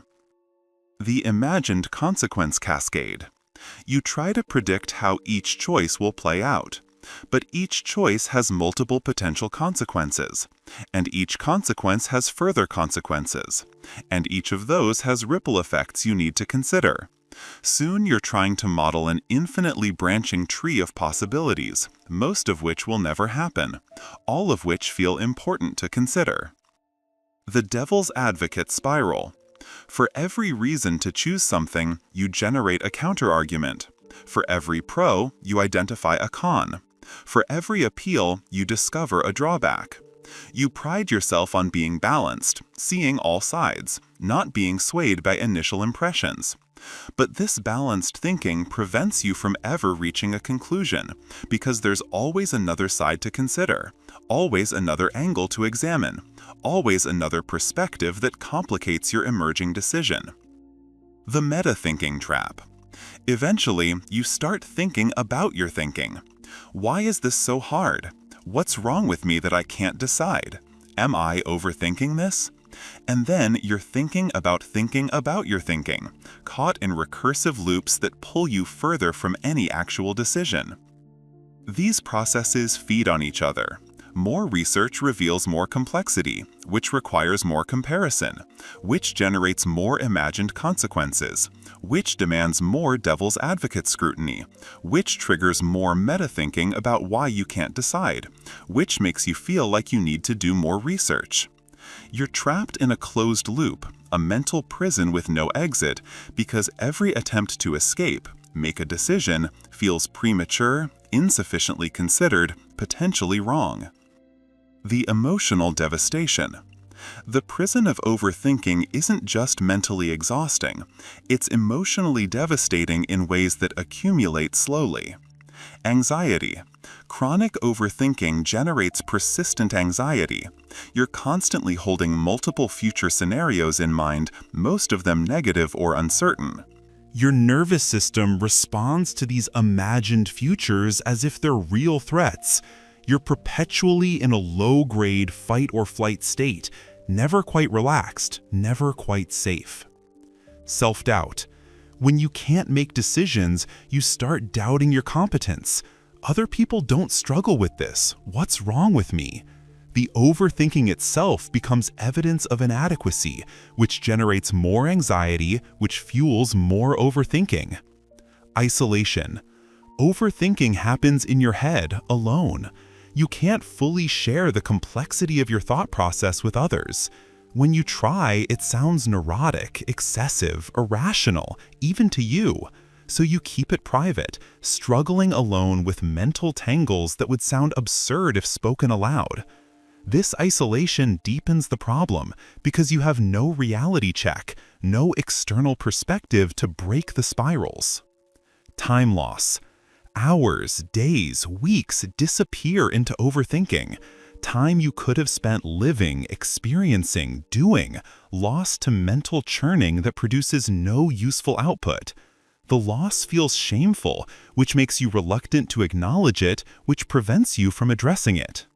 Decision paralysis. Eventually, overthinking prevents all decision-making. You become paralyzed not just about big decisions, but about small ones too. Every choice feels weighted, complicated, fraught. You delay, avoid, outsource decisions to others when possible. Let default options determine your life rather than risk making an active choice that might be wrong. Emotional numbness. To protect yourself from the anxiety of overthinking, you start numbing emotions generally. You can't just turn off decision-related anxiety without also dampening enthusiasm, joy, excitement. You become emotionally flat, going through motions, feeling disconnected from your own life. The illusion of productivity. One reason overthinking persists is that it feels productive. You're doing something. You're being responsible, careful, diligent. You're gathering information, weighing options, considering implications. Surely this effort will lead to better decisions. But research consistently shows the opposite. Past a certain point, more analysis leads to worse decisions. Not because thinking is bad, but because overthinking introduces specific problems. Information overload. Your brain can only hold so much information in working memory. When you exceed that capacity, decision quality deteriorates. You can't see the forest for the trees. You lose sight of what actually matters amid all the details. Analysis paralysis. The more you analyze, the more you discover trade-offs, complexities, and uncertainties. This doesn't clarify the choice, it makes it feel more impossible. You're not getting closer to an answer, you're discovering more reasons to not answer. Emotional exhaustion. The mental effort of prolonged analysis depletes your cognitive and emotional resources. When you finally do make a decision, you're making it in a depleted state, when your judgment is actually worse than it would have been earlier. Missing the window. Many decisions have a time component. Opportunities close, prices change, options disappear. While you're overthinking, the landscape shifts. You might thoroughly research a choice only to discover you've researched your way out of making it. The tragedy is that overthinking feels like you're being smart when you're actually sabotaging yourself. The prison is seductive. It promises that just a little more thought, a little more analysis, a little more consideration will bring the clarity you seek. But that clarity never comes. The prison just gets smaller. The perfectionism connection. Overthinking and perfectionism are intimate partners. Perfectionists overthink because they believe perfect decisions are possible and discoverable through sufficient analysis. If you just think hard enough, consider enough factors, research thoroughly enough, you'll find the optimal choice. This belief makes overthinking not just justified, but obligatory. To not overthink would be to settle for suboptimal, to accept less than the best, to fail at the basic task of making good decisions. But perfectionism's promise is a lie. Perfect decisions don't exist because you have incomplete information and can't get complete information. The future is uncertain and unpredictable. Different values conflict, and there's no objectively correct way to weigh them. Context changes, and what seems perfect now might not be later. You change, and what satisfies you now might not satisfy future you. No amount of thinking can overcome these fundamental limitations. Overthinking, motivated by perfectionism, is trying to solve an unsolvable problem. It's like trying to draw a perfect circle by hand. The harder you try, the more you notice imperfections, the more corrections you make, the messier it gets. Breaking free from the prison. Escaping the prison of overthinking requires recognizing several truths. Good enough is actually perfect. For most decisions, good enough really is good enough. A pretty good choice, made promptly and inhabited fully, will serve you better than a theoretically optimal choice discovered through exhausting analysis. The quality of your life depends less on optimizing each decision and more on making reasonable decisions efficiently and then investing fully in what you chose. Thinking has diminishing returns. Initial thinking about a decision is valuable. It helps you understand options, clarify values, identify obvious problems. But beyond a certain point, usually reached much sooner than overthinkers realize, additional thinking produces minimal insight and maximal anxiety. You need to recognize the point of diminishing returns and stop there. Action generates information. Often, the best way to resolve a decision isn't more thinking, but action. Try something, experiment, test assumptions. Many questions that seem impossible to answer through analysis become clear through experience. Action breaks overthinking because it shifts you from imagining to experiencing, from theoretical to actual. Time limits force closure. Set strict time limits for decisions proportional to their importance. Give yourself 10 minutes for minor decisions, a day for medium decisions, a week for major ones. When the time is up, decide with whatever information you have. This prevents overthinking from expanding to fill all available time and mental space. Trust your gut. After basic due diligence, your gut feeling is often as reliable as extended analysis, sometimes more so. Your subconscious can process patterns that your conscious mind struggles to articulate. If something feels right or wrong, that's meaningful data. You don't need to fully understand why you feel that way to trust it. Embrace uncertainty. You're never going to have certainty. Every decision involves some risk, some unknown, some possibility you chose wrong. Accepting this doesn't mean being careless, it means being realistic. Make the best decision you can with available information, then make peace with the inherent uncertainty rather than trying to think your way to impossible certainty. Externalize decisions.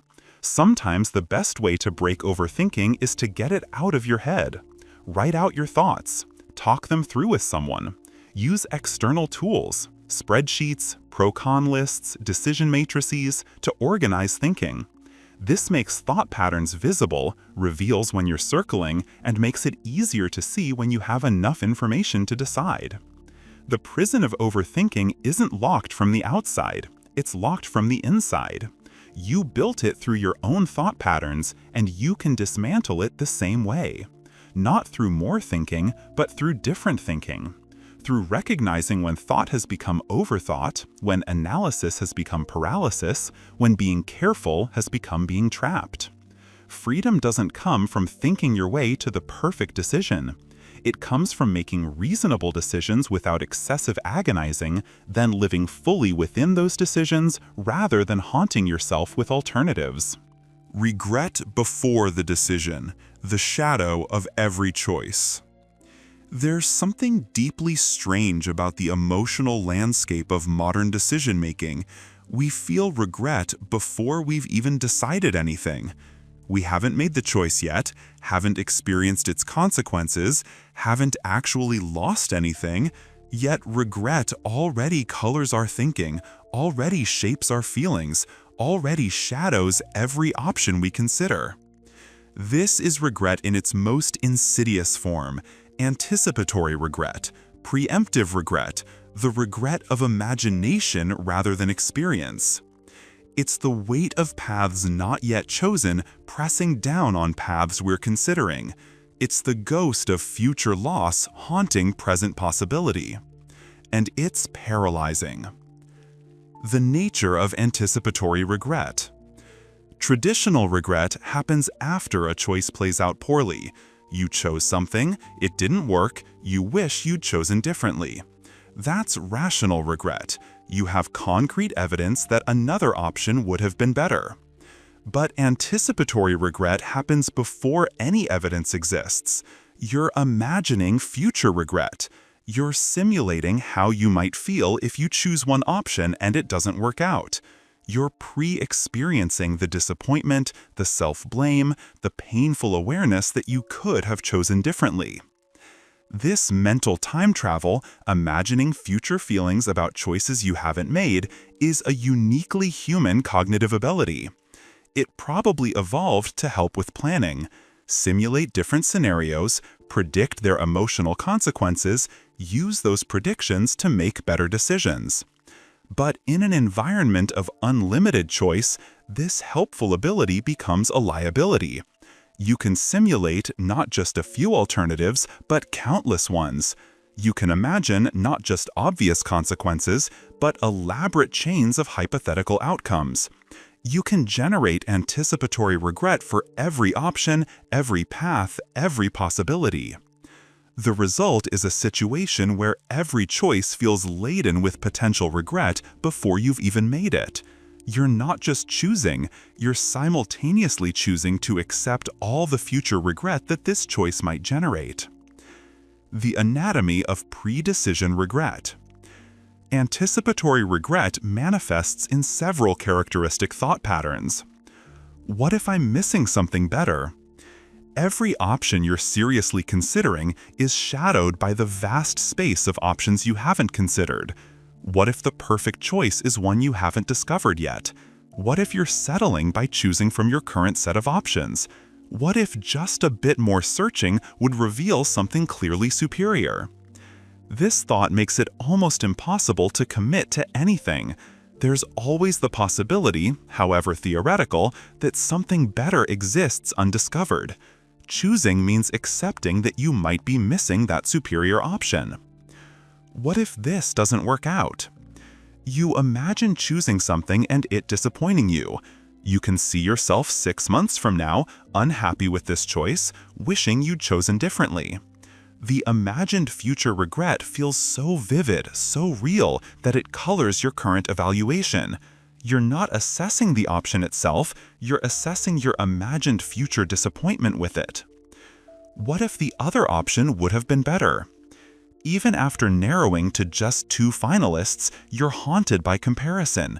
Choose A, and you'll always wonder about B. Choose B, and you'll always wonder about A.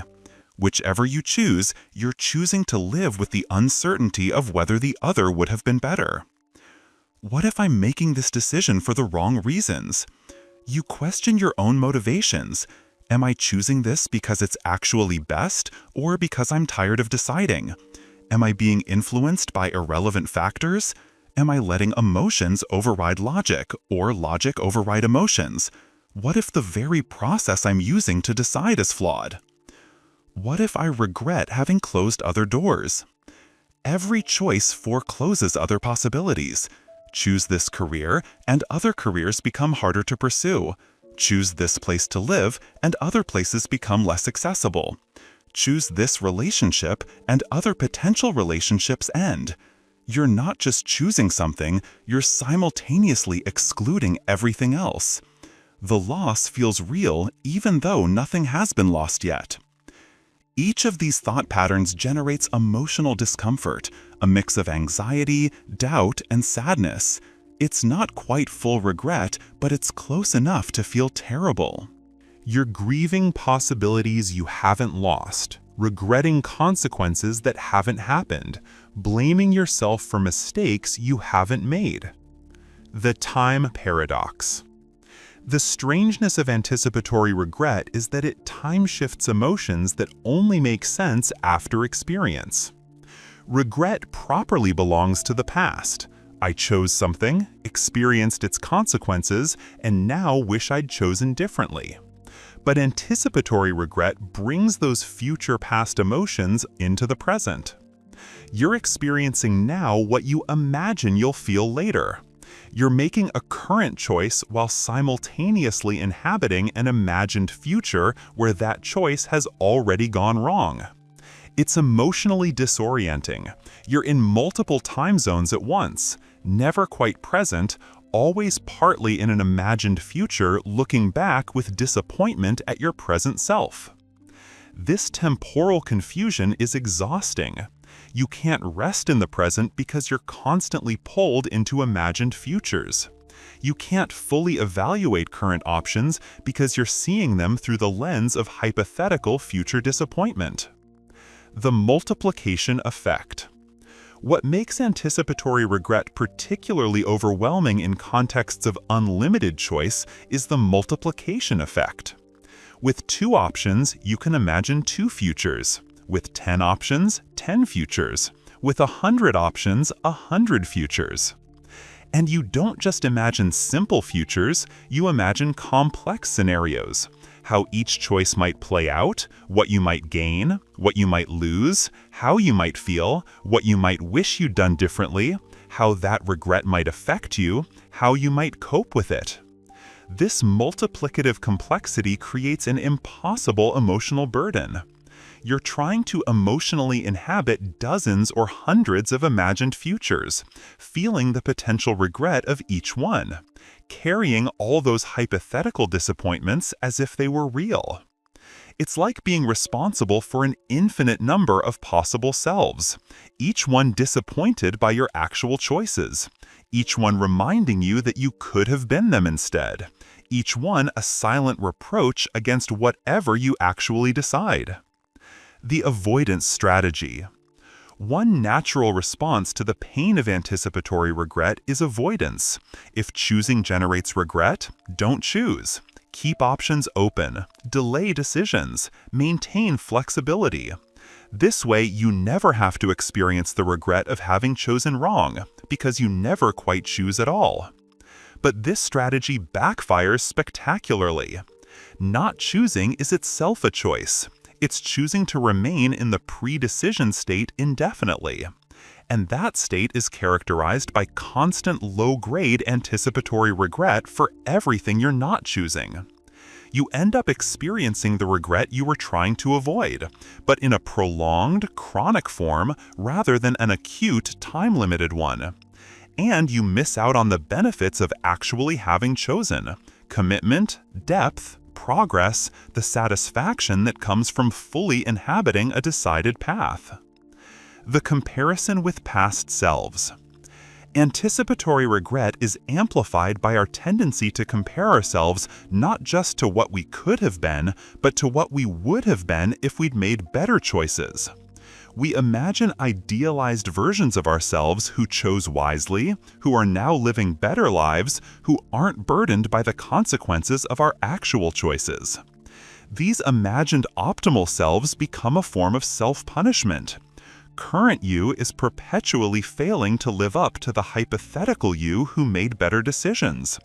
You're not just worried about future regret, you're already experiencing the regret of not being the person you imagine you could have been. This is particularly cruel because these imagined optimal selves are complete fabrications.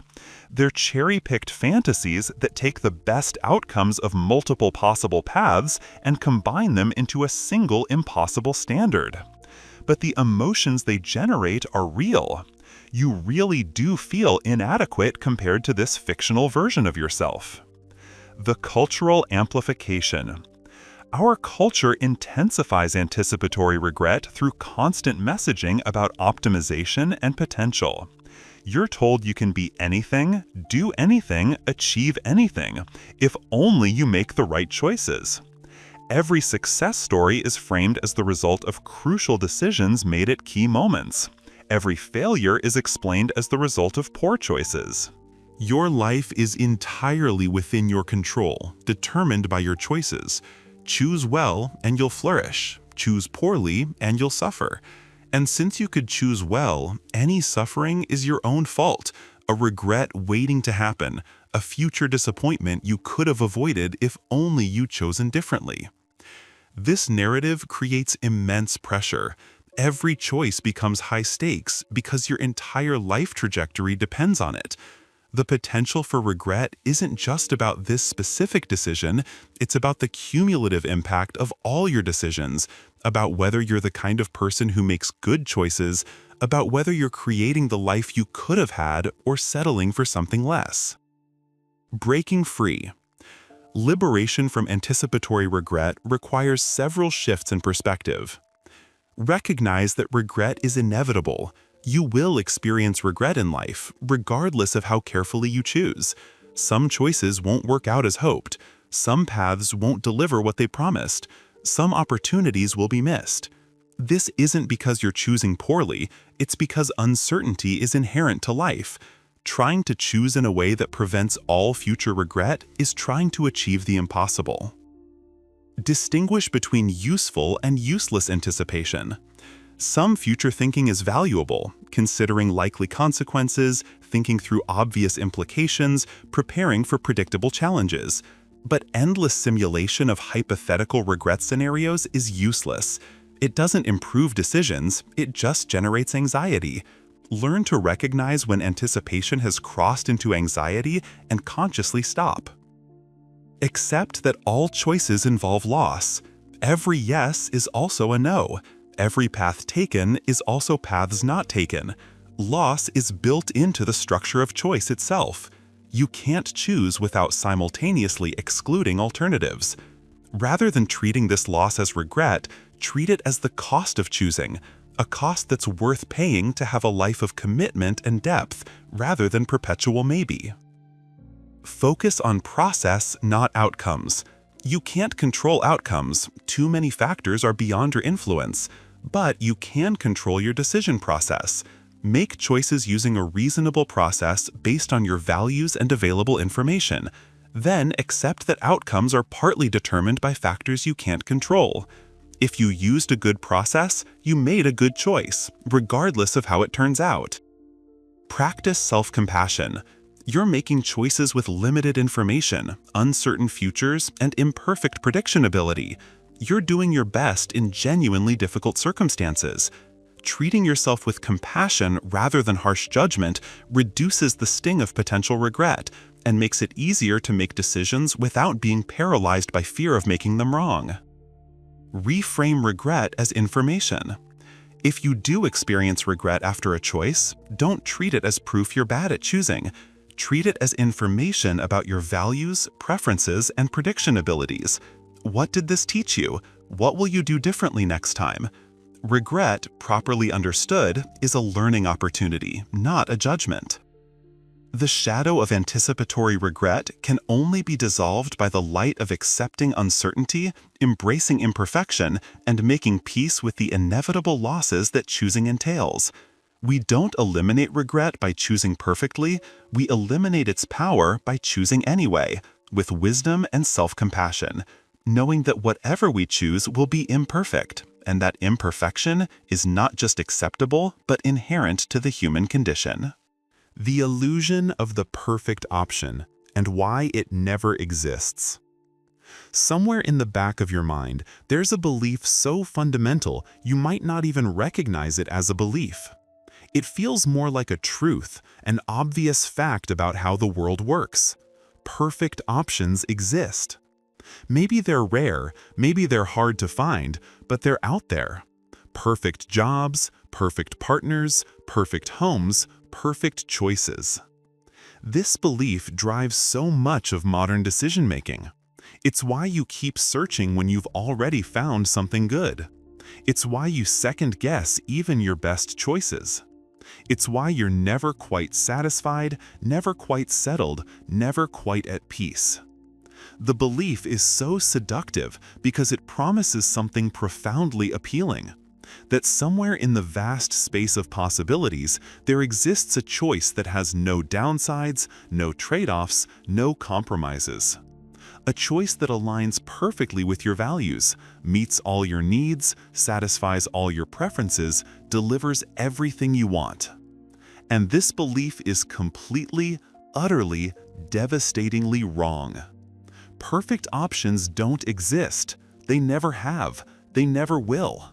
Not because we haven't searched hard enough or because we keep making mistakes, but because perfection itself is fundamentally incompatible with the nature of choice, reality, and human existence. Understanding why perfect options are impossible and why this impossibility is actually liberating rather than disappointing is essential to making peace with choice. The logical impossibility.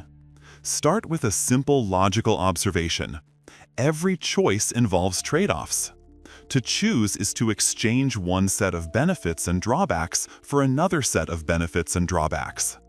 A perfect choice would be one with all benefits and no drawbacks, which is another way of saying a choice with no trade-offs. But a choice without trade-offs isn't a choice at all. If option A is better than option B in every way, there's nothing to choose. A is obviously superior. The presence of choice itself implies that different options are better in some ways and worse in others, requiring you to decide which trade-offs you're willing to make. This means that the very structure of choice guarantees imperfection. You're not choosing between perfect and imperfect options, you're choosing between different imperfect options, each imperfect in its own way. The question is never which option is perfect, but always which imperfection am I most willing to live with. The moving target.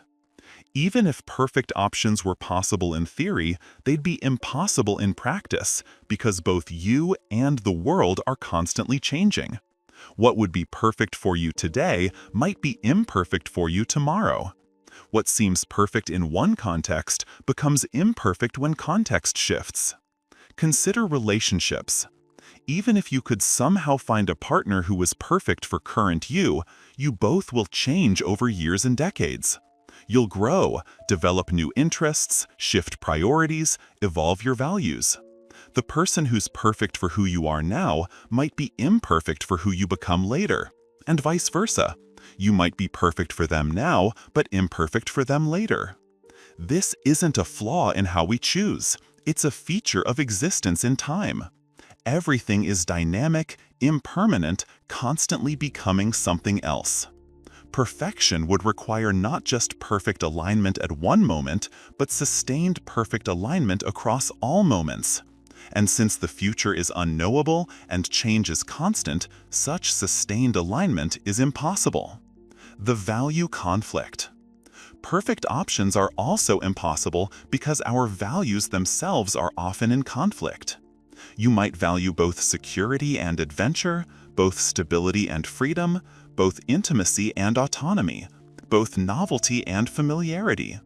These values pull in opposite directions. Any actual choice will serve some of your values while compromising others. A stable job serves security, but might compromise adventure. A committed relationship serves intimacy, but might constrain freedom. Living in one place serves the value of community, but compromises the value of experiencing diverse environments. A perfect option would somehow serve all your values simultaneously, including conflicting ones. But that's not how reality works. Actual options require choosing which values to prioritize, which to partially satisfy, which to sacrifice. The imperfection is built into the fact that your own value system contains internal tensions. The liberation of imperfection. Recognizing that perfect options don't exist isn't depressing. It's profoundly liberating. It means you can stop searching for something that doesn't exist. You can evaluate options against realistic standards rather than impossible ideals. You can choose something good enough without feeling like you're settling. You can commit to imperfect choices without feeling like you've failed. It means your dissatisfaction with your choices isn't evidence that you chose wrong. It's evidence that you chose something real. Real things are imperfect. If you're experiencing imperfection, congratulations, you're experiencing reality. It means other people who seem to have found perfect options haven't actually found them. They've either accepted imperfection more successfully than you, or they're better at hiding it, or you're seeing a misleading snapshot of their lives. Your inability to find perfection doesn't make you worse at choosing than others, it makes you equally human. It means the goal of decision-making isn't to find the perfect option, but to find a good enough option and then make peace with its inevitable imperfections. The skill isn't in discovering perfection, but in embracing imperfection with wisdom and grace. Redefining good enough. Once you abandon the fantasy of perfection, good enough stops sounding like settling and starts sounding like wisdom. Good enough means meets your core needs, not all your wants, but your genuine needs. Aligns reasonably well with your values, not perfectly, but well enough. Seems likely to work out acceptably, not guaranteed, but probable enough. Doesn't have deal-breaker flaws. Imperfect yes, fundamentally broken no. Feels right enough to commit to. Not ecstatic certainty, but reasonable confidence. Good enough, fully committed to, produces better life outcomes than perfect, perpetually sought. Because good enough allows you to stop choosing and start living. It allows depth, growth, development, satisfaction to emerge from sustained engagement rather than constant searching. The wisdom of acceptance. The illusion of the perfect option steals your peace by making every actual option seem inadequate by comparison. Dissolving this illusion restores peace by allowing you to see your choices accurately, not as failures to achieve perfection, but as reasonable responses to genuine constraints made with limited information in service of conflicting values within an uncertain future. Your choices are imperfect because all choices are imperfect. Your dissatisfaction with your choices is normal because everyone experiences some dissatisfaction. Your occasional regret is inevitable because all paths involve giving up alternatives. None of this means you chose wrong. It means you're human, making human choices in a human world. A world characterized not by perfectibility, but by trade-offs. Not by optimal solutions, but by acceptable compromises.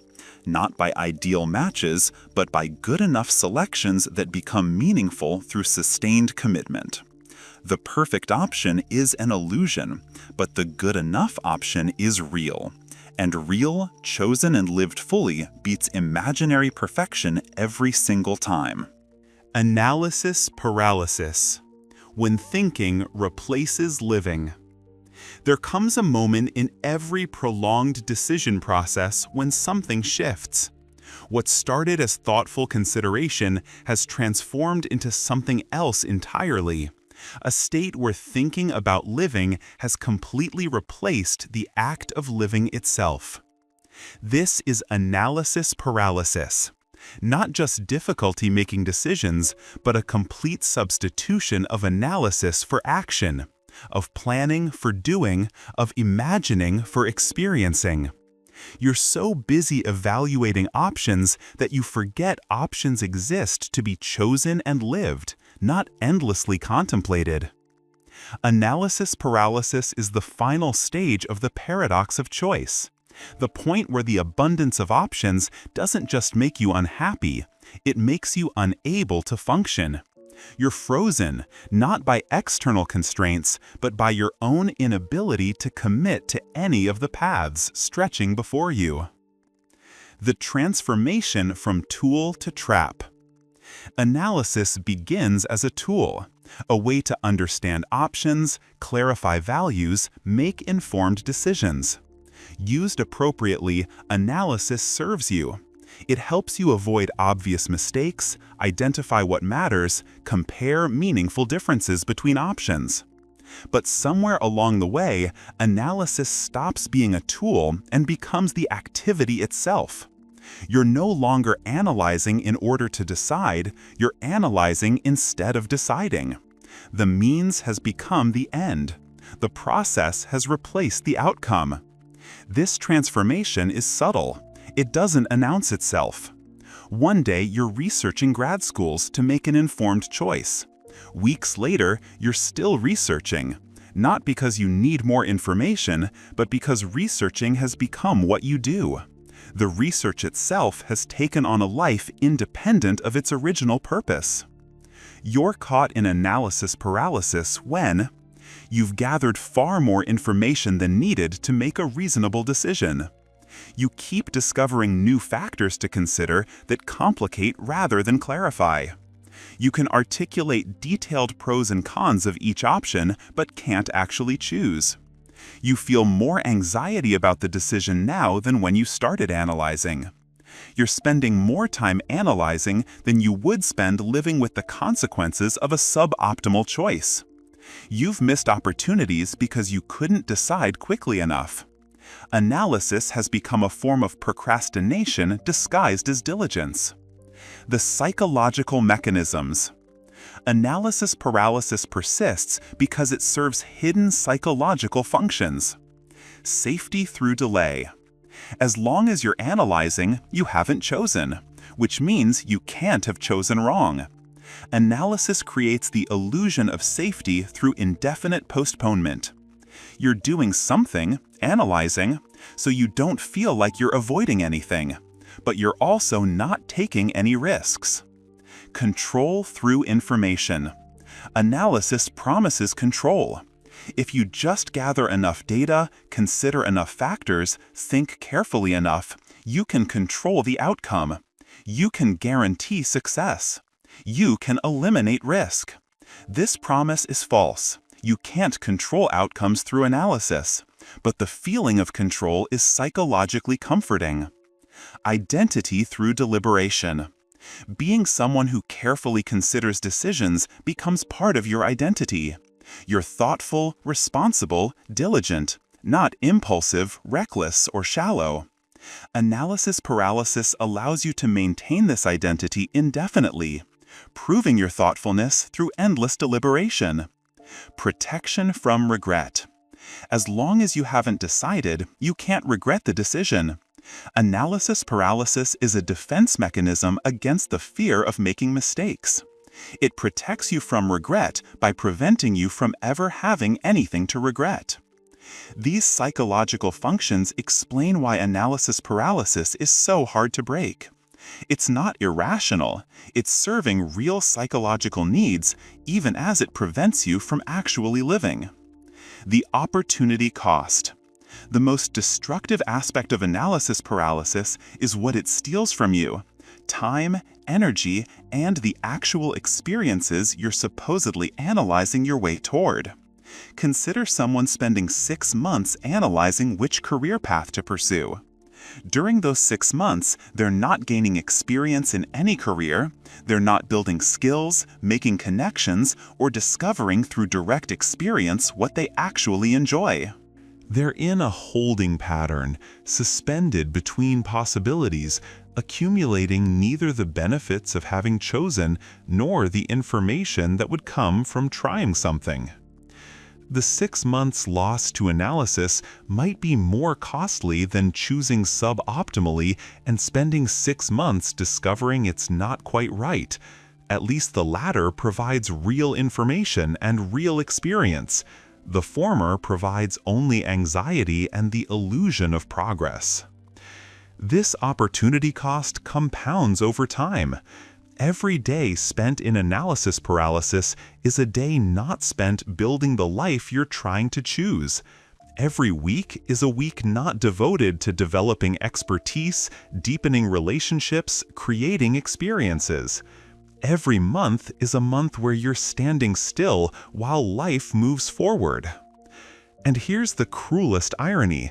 The longer you spend in analysis paralysis, the more you need a good outcome to justify the time invested. The decision becomes higher stakes because you've invested so much in making it. This increased perceived importance makes the paralysis worse, creating a vicious cycle. The illusion of progress. Analysis paralysis persists partly because it feels productive. You're thinking, researching, learning, considering. Your mind is active. You're engaging with the decision. Surely this is progress toward resolving it. But thinking about a decision isn't the same as making progress on it. You can research endlessly without getting closer to a choice. You can become more informed while simultaneously becoming more confused. You can understand all the options perfectly while being no better able to choose between them. Real progress in decision-making means moving toward commitment, not just accumulating information. Progress is measured by increasing clarity about what you want and increasing willingness to commit, not by the volume of data you've processed. Analysis paralysis creates the illusion of progress through mental activity, while preventing actual progress toward decision and action. The diminishing returns curve. Understanding when analysis has become paralysis requires recognizing the diminishing returns curve of information gathering.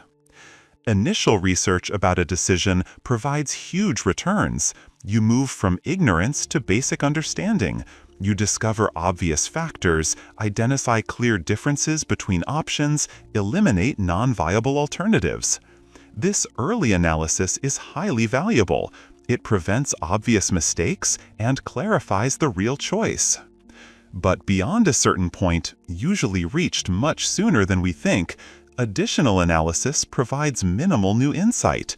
You're refining your understanding of subtleties that don't matter much. You're considering factors that are genuinely uncertain and won't become clearer through more thinking. You're accumulating information that doesn't change your evaluation in meaningful ways. Eventually, you reach negative returns. More analysis makes things worse. You're overthinking, generating confusion, discovering complexities that obscure rather than clarify, experiencing decision fatigue that degrades your judgment. Analysis paralysis happens when you keep analyzing past the point of diminishing returns into the zone of negative returns, unable to recognize that more thinking is now counterproductive. Breaking the paralysis. Escaping analysis paralysis requires several concrete strategies. Set information limits. Decide in advance how much research is appropriate for this decision. For minor decisions, 10 minutes. For medium decisions, a day. For major decisions, a week. When you hit the limit, decide with whatever information you have. Use forcing functions. Create external commitments that force decision. Tell someone you'll decide by a specific date. Make the default option change. If you don't actively choose, you automatically get a particular outcome. Sign up for something that requires you to choose in advance. Embrace good enough. Identify minimum criteria that constitute acceptable options. Once you find something meeting all criteria, choose it. Don't keep searching for something better than acceptable. Acceptable really is enough. Try before fully committing. When possible, test options before making final decisions. Take the job on a trial basis. Try the hobby before buying all the equipment. Date before getting engaged. Actual experience beats any amount of analysis. Recognize analysis as avoidance. When you notice yourself still analyzing, ask honestly, am I gathering useful information or am I avoiding a decision? If the latter, stop analyzing and commit to choosing within a short time frame. Accept uncertainty. You will never have complete information. You will never be certain the outcome will be good. You will never eliminate all risk. Decide anyway. Wisdom is choosing despite uncertainty, not waiting for impossible certainty. Trust process over outcome. Focus on whether you're using a reasonable decision process, not whether you can guarantee outcomes. If your process is sound, the decision is good regardless of how it works out. Act your way to clarity. Often, the best way to resolve a difficult decision isn't more analysis, but action. Try something, experiment, see how it feels. Clarity comes more readily from experience than from thought. The liberation from analysis paralysis comes from recognizing a simple truth. Life is not a problem to be solved through sufficient analysis. It's an experience to be lived through committed action. Analysis is preparation for living. But if analysis never leads to action, it's not preparation, it's procrastination. It's thinking about life instead of living it, planning experience instead of experiencing it, imagining possibilities instead of inhabiting actuality. Breaking free means accepting that your analysis will never be complete, your information never perfect, your certainty never absolute, and choosing anyway.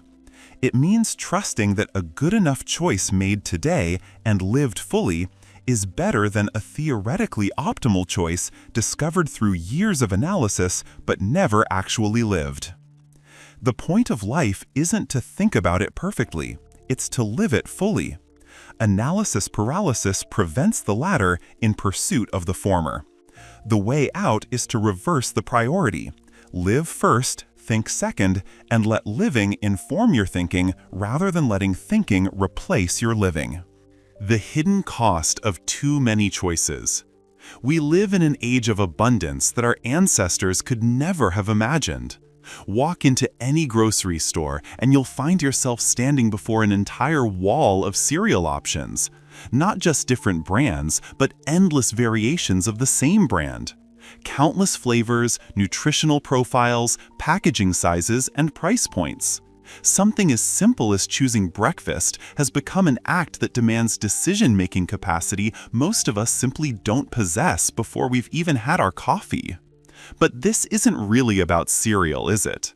It's about what happens inside us when choice becomes infinite. Emotional burnout in the modern age isn't caused by the dramatic, obvious stressors we typically imagine. It's not always the big tragedies or the grand conflicts that leave us hollow and exhausted. Instead, it's the thousands of tiny decisions we make every single day. It's the weight of possibility crushing down on us with each swipe, each click, each menu we scroll through. This is the paradox of our time. We have more freedom than ever before, yet we feel more trapped, more anxious, more fundamentally lost than previous generations ever did. Think about your morning. Before you even leave the house, you've made dozens of choices. Which coffee? Which route to work? Which outfit from a closet overflowing with options? Which emails to answer first? Which social media platform to check? Which news story to engage with? Each decision, no matter how small, requires a piece of our mental energy.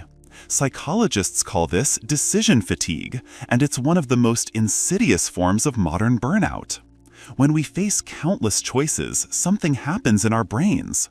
Our prefrontal cortex, the part responsible for rational decision-making, becomes overwhelmed. Our dopamine levels fluctuate wildly as we're exposed to endless possibilities. We experience what researchers call choice overload, where the abundance of options paradoxically leads to paralysis and dissatisfaction. We find ourselves standing in front of a shelf with 50 different types of water and genuinely unable to make a decision. It sounds absurd, but it happens to millions of people every day. The emotional toll of this is profound and often unrecognized. We feel tired without having done anything physically demanding. We feel anxious without a clear threat. We feel empty despite having everything we could possibly want. This is emotional burnout, the silent epidemic of our era. It manifests as a creeping sense of inadequacy, as if we're constantly making the wrong choice, constantly missing out, constantly falling short of the optimal decision. The cruel irony is that having more choices doesn't make us happier. Study after study shows this. People with fewer options often report greater satisfaction with their choices than those with endless options. A person who buys jeans from a store with 5 options feels more satisfied with their purchase than someone who selected from 50 options, even if the 50-option person found something objectively better. Why? Because the abundance of choice creates a psychological burden. With every choice made, we simultaneously mourn all the unchosen paths. We wonder if we missed something better. We second-guess ourselves into a state of chronic dissatisfaction. This emotional burnout builds like sediment in a river. Day by day, decision by decision, it accumulates. We don't notice it happening until one day we wake up feeling completely depleted. We might cry over something small, an email, a conversation, a decision about what to eat, and feel shocked at the intensity of our reaction. That's burnout. That's what happens when we've spent our emotional and cognitive resources deciding between options that barely matter, while never truly deciding on anything that does. The tragedy is that this form of burnout is uniquely modern, uniquely tied to the systems we've built around freedom and choice. Our great-great-grandparents didn't experience this. They had constraints, yes, but they also had clarity. They knew their role, their path, their limited but meaningful options. There was sadness in their limitations, certainly, but there was also peace. There was no decision fatigue because decisions were bounded by necessity and tradition. We've traded their peace for our freedom, and we're only now beginning to realize the cost. Why the heart longs for limits, not endless freedom. There's something deeply human about the need for boundaries. Though we're taught to celebrate freedom and to see limits as obstacles to overcome, the truth that lives in our hearts tells a different story. The heart doesn't long for infinite possibility. It longs for something far more precious. It longs for belonging, for meaning, for the security that comes from knowing who you are within a defined space. Think of a garden. A garden isn't beautiful because it contains every possible plant that could exist. It's beautiful because of what's been chosen, what's been cultivated, what's been allowed to remain, and crucially, what's been deliberately left out. The most stunning gardens in the world aren't those with overwhelming variety. They're the ones with restraint, with vision, with clear intention. A garden without walls and without boundaries would be wilderness. And while wilderness has its own raw beauty, it's not the kind of space where you'd choose to spend your afternoon with tea and a book. Our lives are the same way. We are not gardens that flourish with infinite possibility. We flourish with meaningful constraints. This isn't a new realization. Artists have always known this. The sonnet, one of the most beloved poetic forms in human history, thrives because of its strict limitations. 14 lines, a specific rhyme scheme, a particular meter. These constraints don't stifle the poet's creativity, they unleash it. By knowing exactly what box they have to work within, poets have created some of humanity's most profound and moving works. Remove the constraints and you don't get more freedom, you get formlessness. And formlessness isn't freedom, it's chaos. Musicians know this too. The blues, jazz, classical music, the greatest musical traditions are built on structure, on limitation, on form. The most moving performances happen when musicians have mastered the rules so completely that they can play within them with absolute precision and feeling. A musician with infinite options available might create noise. A musician with constraints creates art. The human heart craves this kind of structured freedom. We want the security of knowing where the edges are. We want the comfort of belonging to something clearly defined. When everything is possible, nothing feels particularly special or meaningful. But when you know what you've chosen and what you've let go, when you can see the clear boundaries of your life and your commitments, suddenly every moment within those boundaries becomes precious. Consider the people in your life who seem most at peace. If you pay attention, you'll notice they're not the ones with the most options or the most freedom.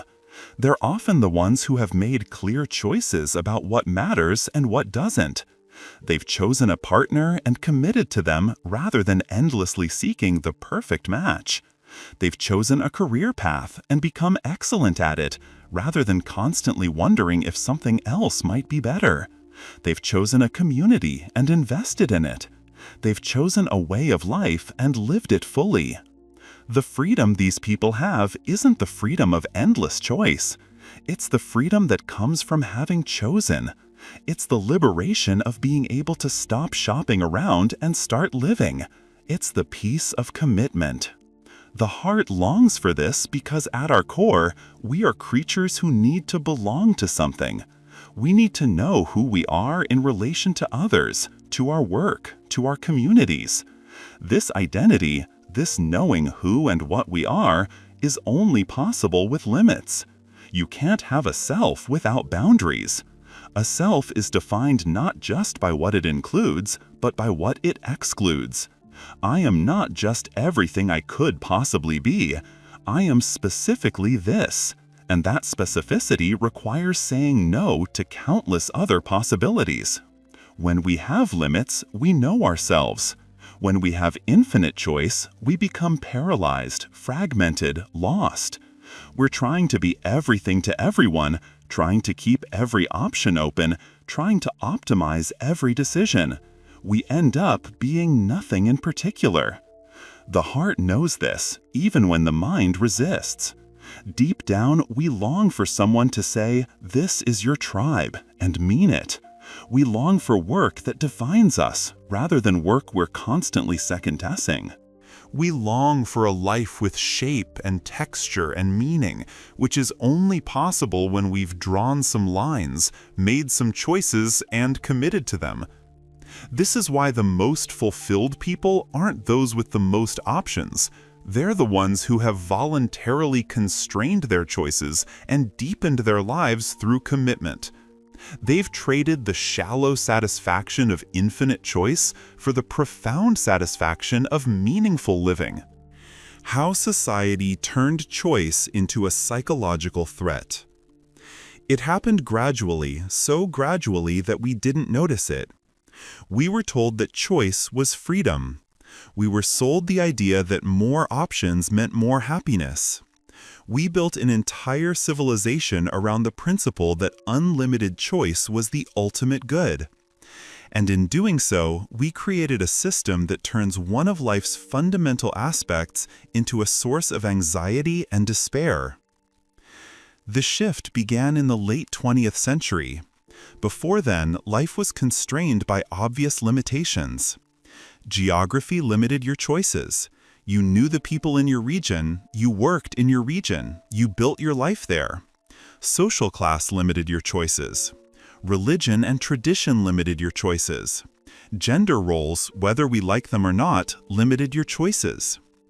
In many ways, these limitations were oppressive and unjust. But they also came with a strange mercy. You didn't have to figure out everything yourself. Your path was largely mapped out. Then came liberation. Women entered the workforce. The world became smaller through technology. Every option became available to everyone. We threw off the shackles of predetermined paths and celebrated our newfound freedom to choose our own destiny. And on the surface, this is beautiful. We should have freedom. We should be able to pursue our dreams, choose our partners, shape our careers, design our lives. These are precious freedoms that previous generations didn't have. But we failed to account for something crucial. The human psyche didn't evolve to handle infinite choice. Our brains developed in conditions of scarcity and limitation. We developed heuristics, mental shortcuts that worked perfectly when options were naturally limited. We could rely on tradition, on what our parents did, on what our community did. We could choose quickly and move on with confidence. This cognitive machinery served us well for millennia. Now, suddenly, it's overwhelmed. We have no heuristics for choosing between 1,000 job options. We have no tradition to guide us in selecting a partner from a dating app with millions of profiles. We have no cultural compass pointing us toward meaningful work when we could theoretically do anything. And instead of recognizing this mismatch and creating new structures, we've doubled down on choice. We've created a culture that celebrates the endless freedom to choose, while simultaneously punishing us for making anything but the optimal choice. Society has turned choice into a test. Every decision is now viewed as a reflection of your taste, your intelligence, your values, your identity. What you wear says something about you. What you eat says something about you. Which Netflix show you choose, which book you read, which career path you take. All of these are now markers of who you are as a person. The burden is immense.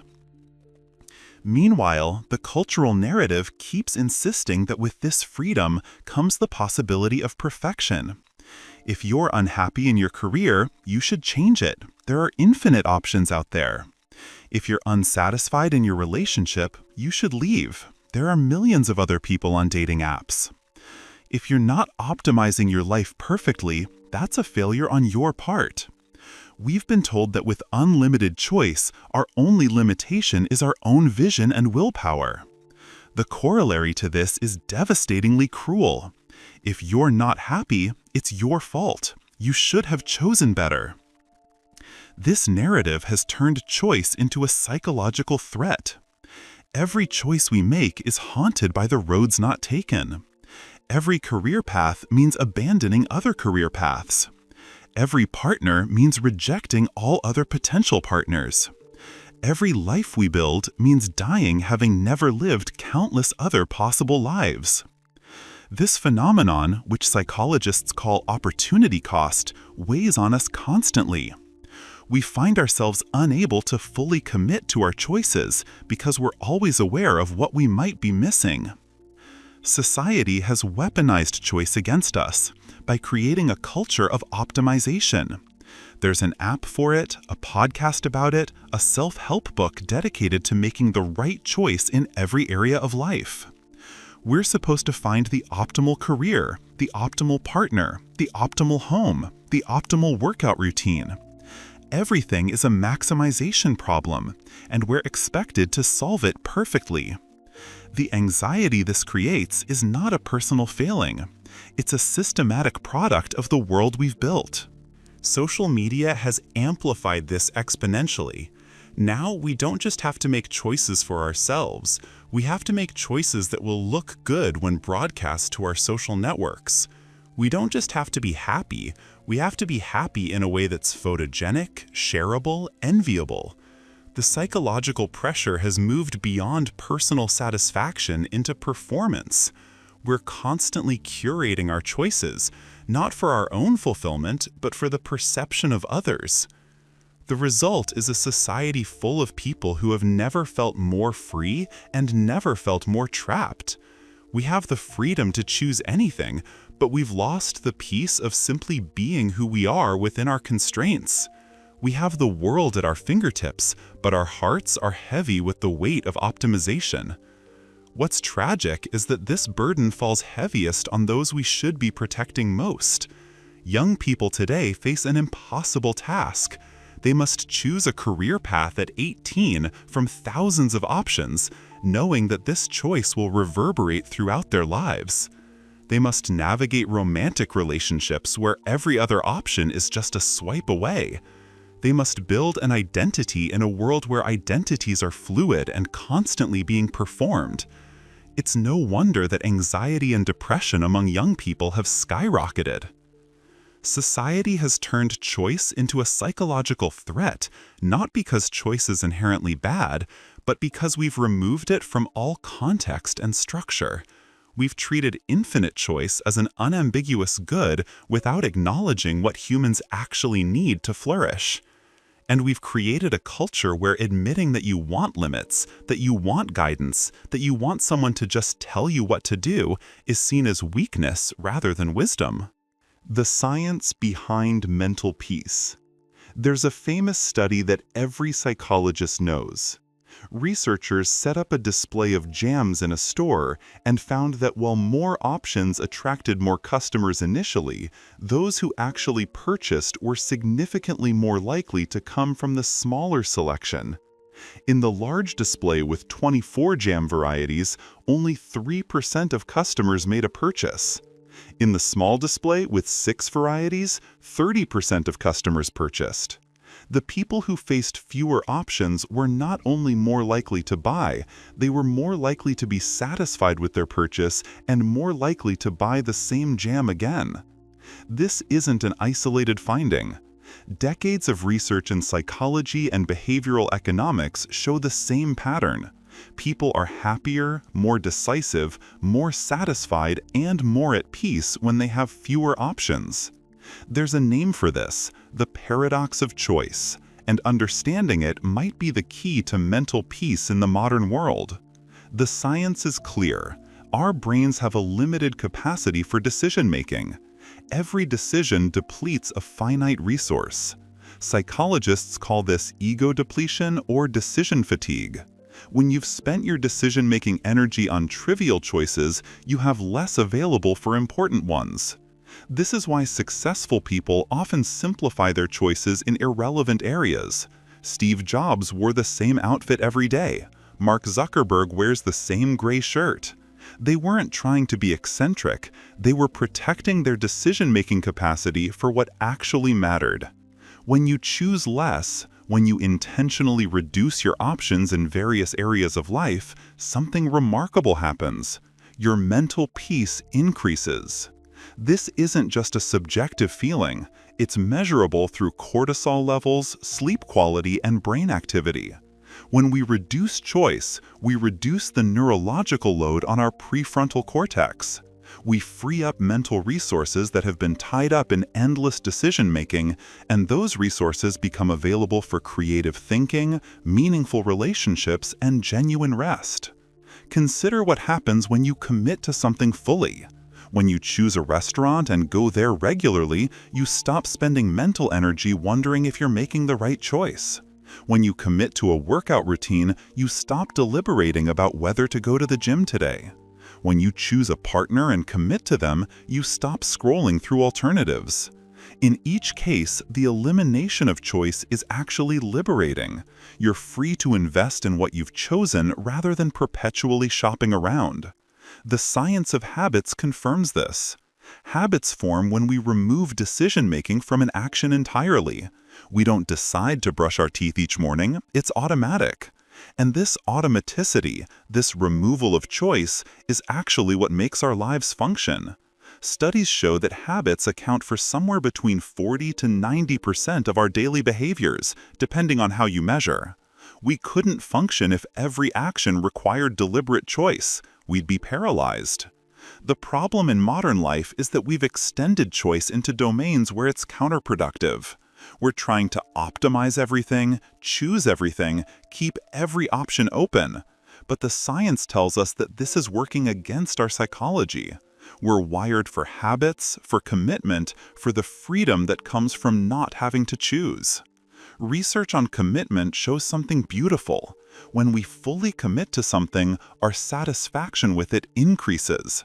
This is called the cognitive dissonance resolution effect. When we've made a choice and committed to it, our brains actually rewrite our preferences to align with that choice. We start noticing the good things about it. We interpret ambiguous information in its favor. We become more invested.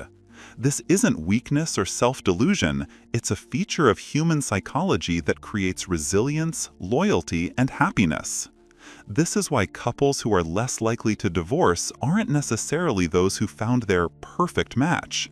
They're couples who are less likely to entertain alternatives. Couples who ruminate on the road not taken, who compare their partner to imaginary others or to other relationships, are more likely to be unhappy.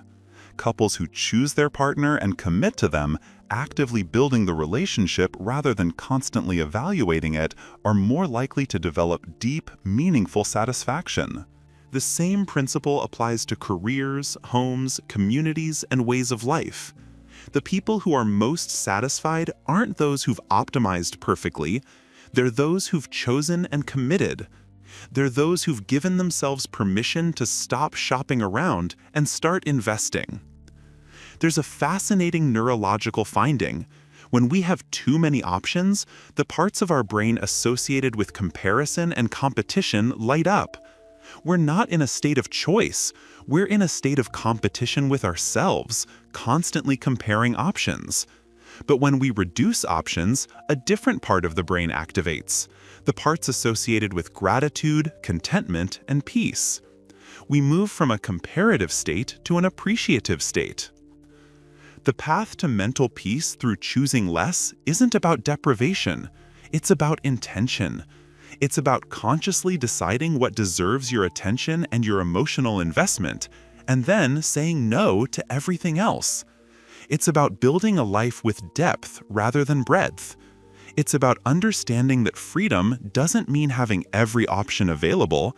It means having the power to choose what truly matters and to commit to it fully. When you choose less, you become more.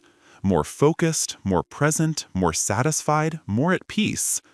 You trade the shallow stimulation of infinite choice for the deep satisfaction of meaningful commitment.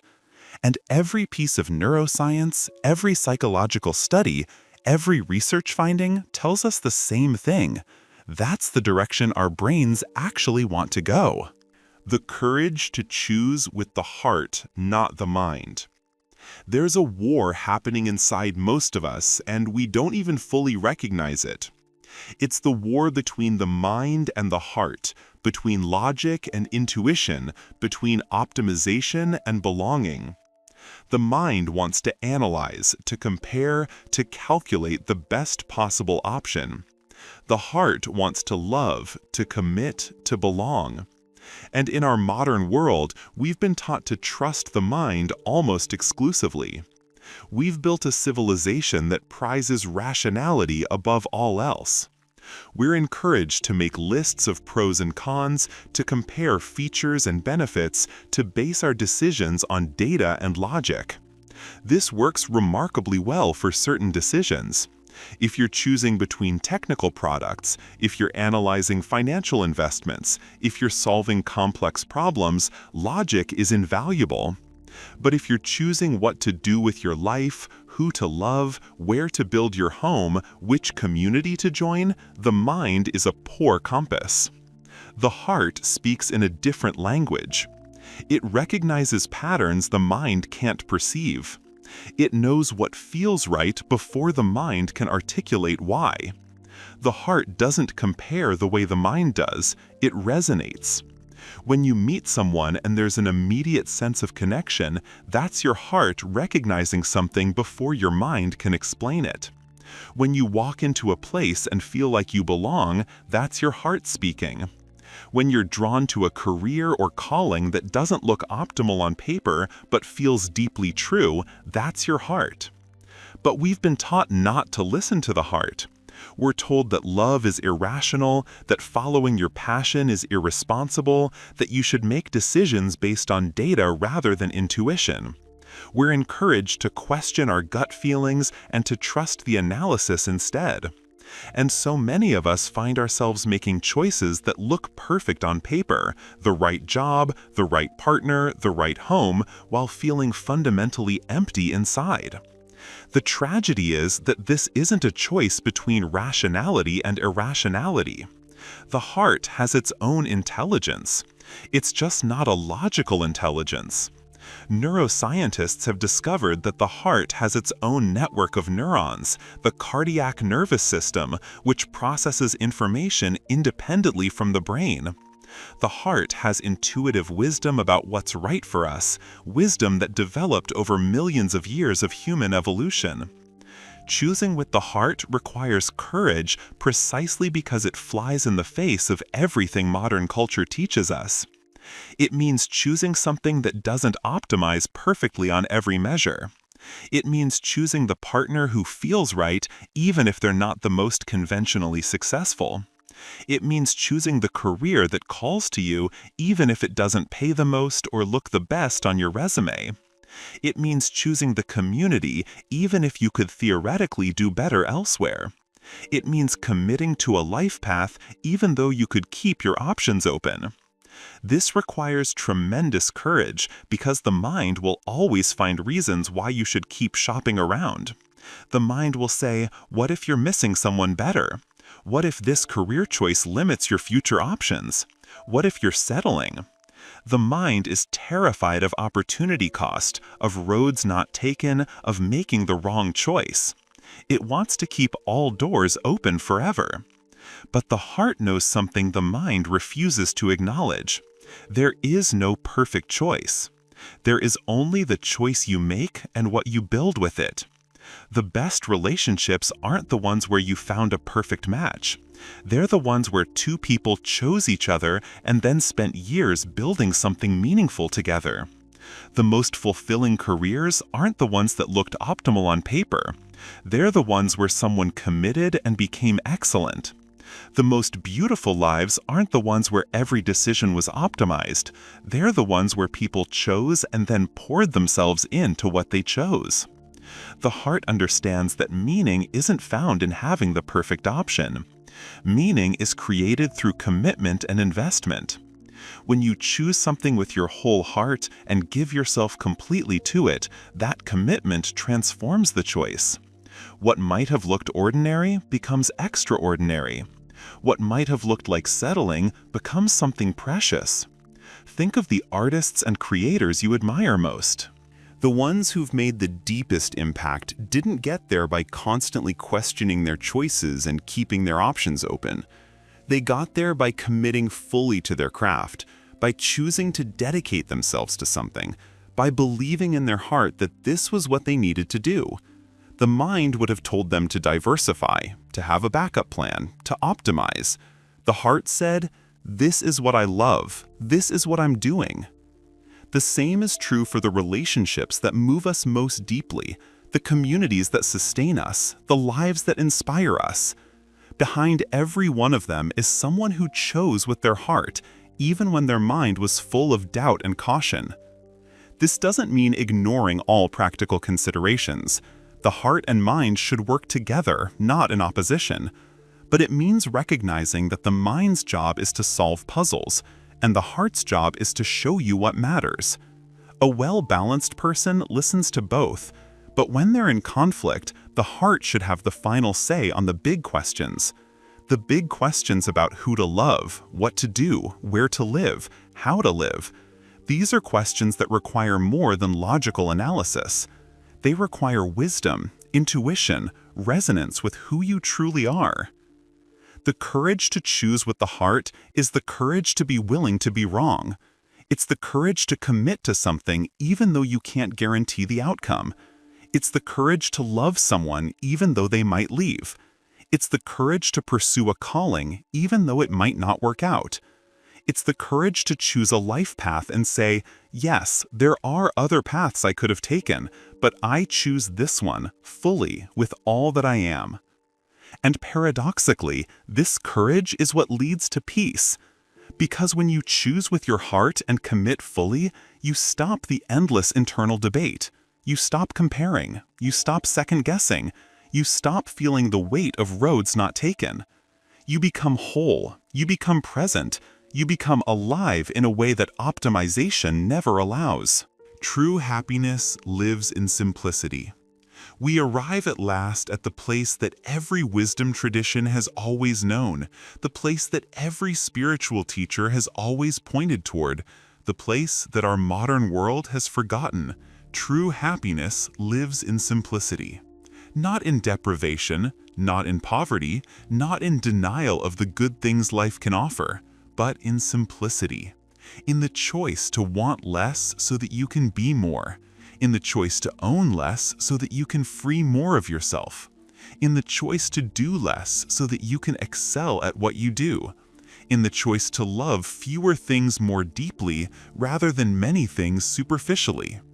The irony is exquisite. We've built a massive civilization, accumulated unprecedented wealth and resources, created technologies that would seem like magic to our ancestors, and in doing so, we've become less happy than people living in societies with far fewer material possessions.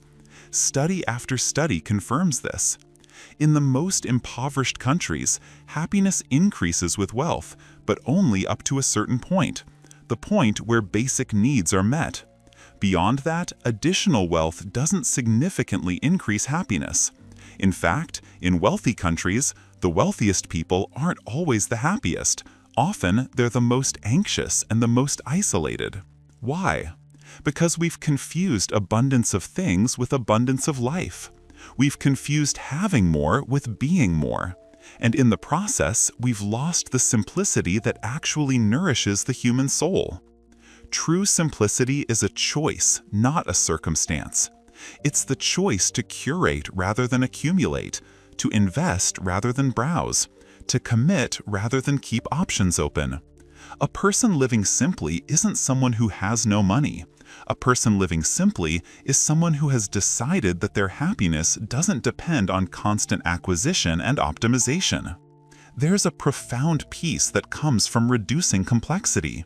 It's the peace you feel when your home is clean and organized, not because it's perfect, but because you've chosen what deserves to be there and removed the rest. It's the peace of knowing who you are because you've committed to a path and inhabited it fully. It's the peace of being fully present with someone because you're not distracted by alternatives.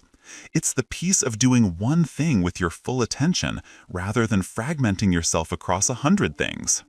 This isn't a new insight. Every wisdom tradition has pointed toward it. Buddhism teaches detachment from endless craving. Taoism celebrates simplicity and wu-wei, effortless action that comes from alignment rather than striving. Christianity speaks of the peace that passes understanding, that comes not from having everything, but from releasing the need to have everything. Stoicism teaches that happiness comes from aligning your desires with what you have, rather than constantly chasing new things. Even in contemporary psychology, the research points the same direction. Studies on happiness show that the happiest people aren't those with the most possessions, the most achievements, or the most options.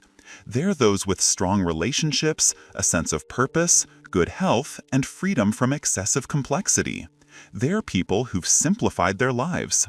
But here's the beautiful part. Simplicity isn't deprivation. When you simplify, you don't lose, you gain.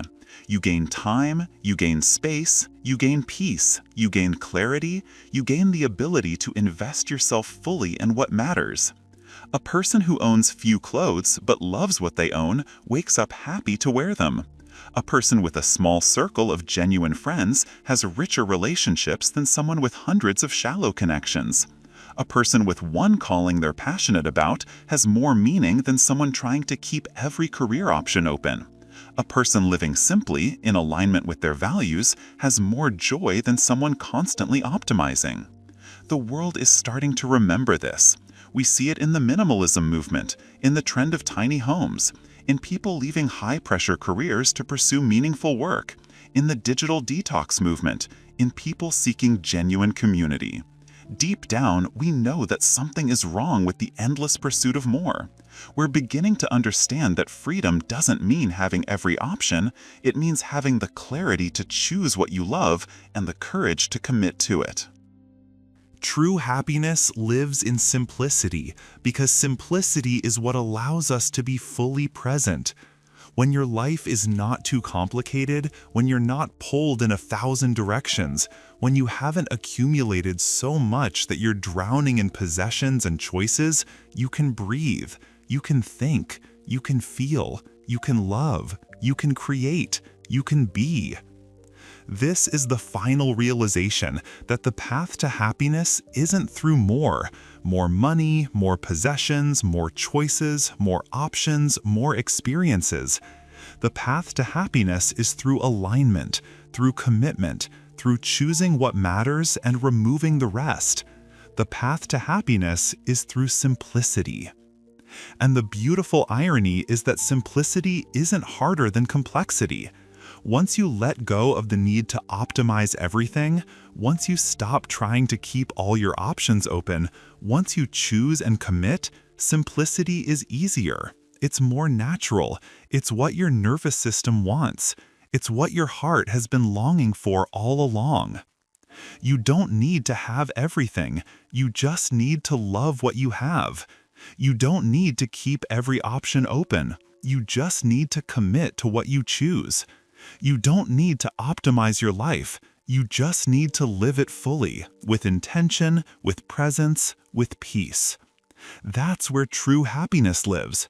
Not in endless choice, not in perpetual optimization, not in accumulation and complexity, but in the simple choice to want what you have, to be who you are, to love what you love, to commit to what matters, and to let the rest fall away.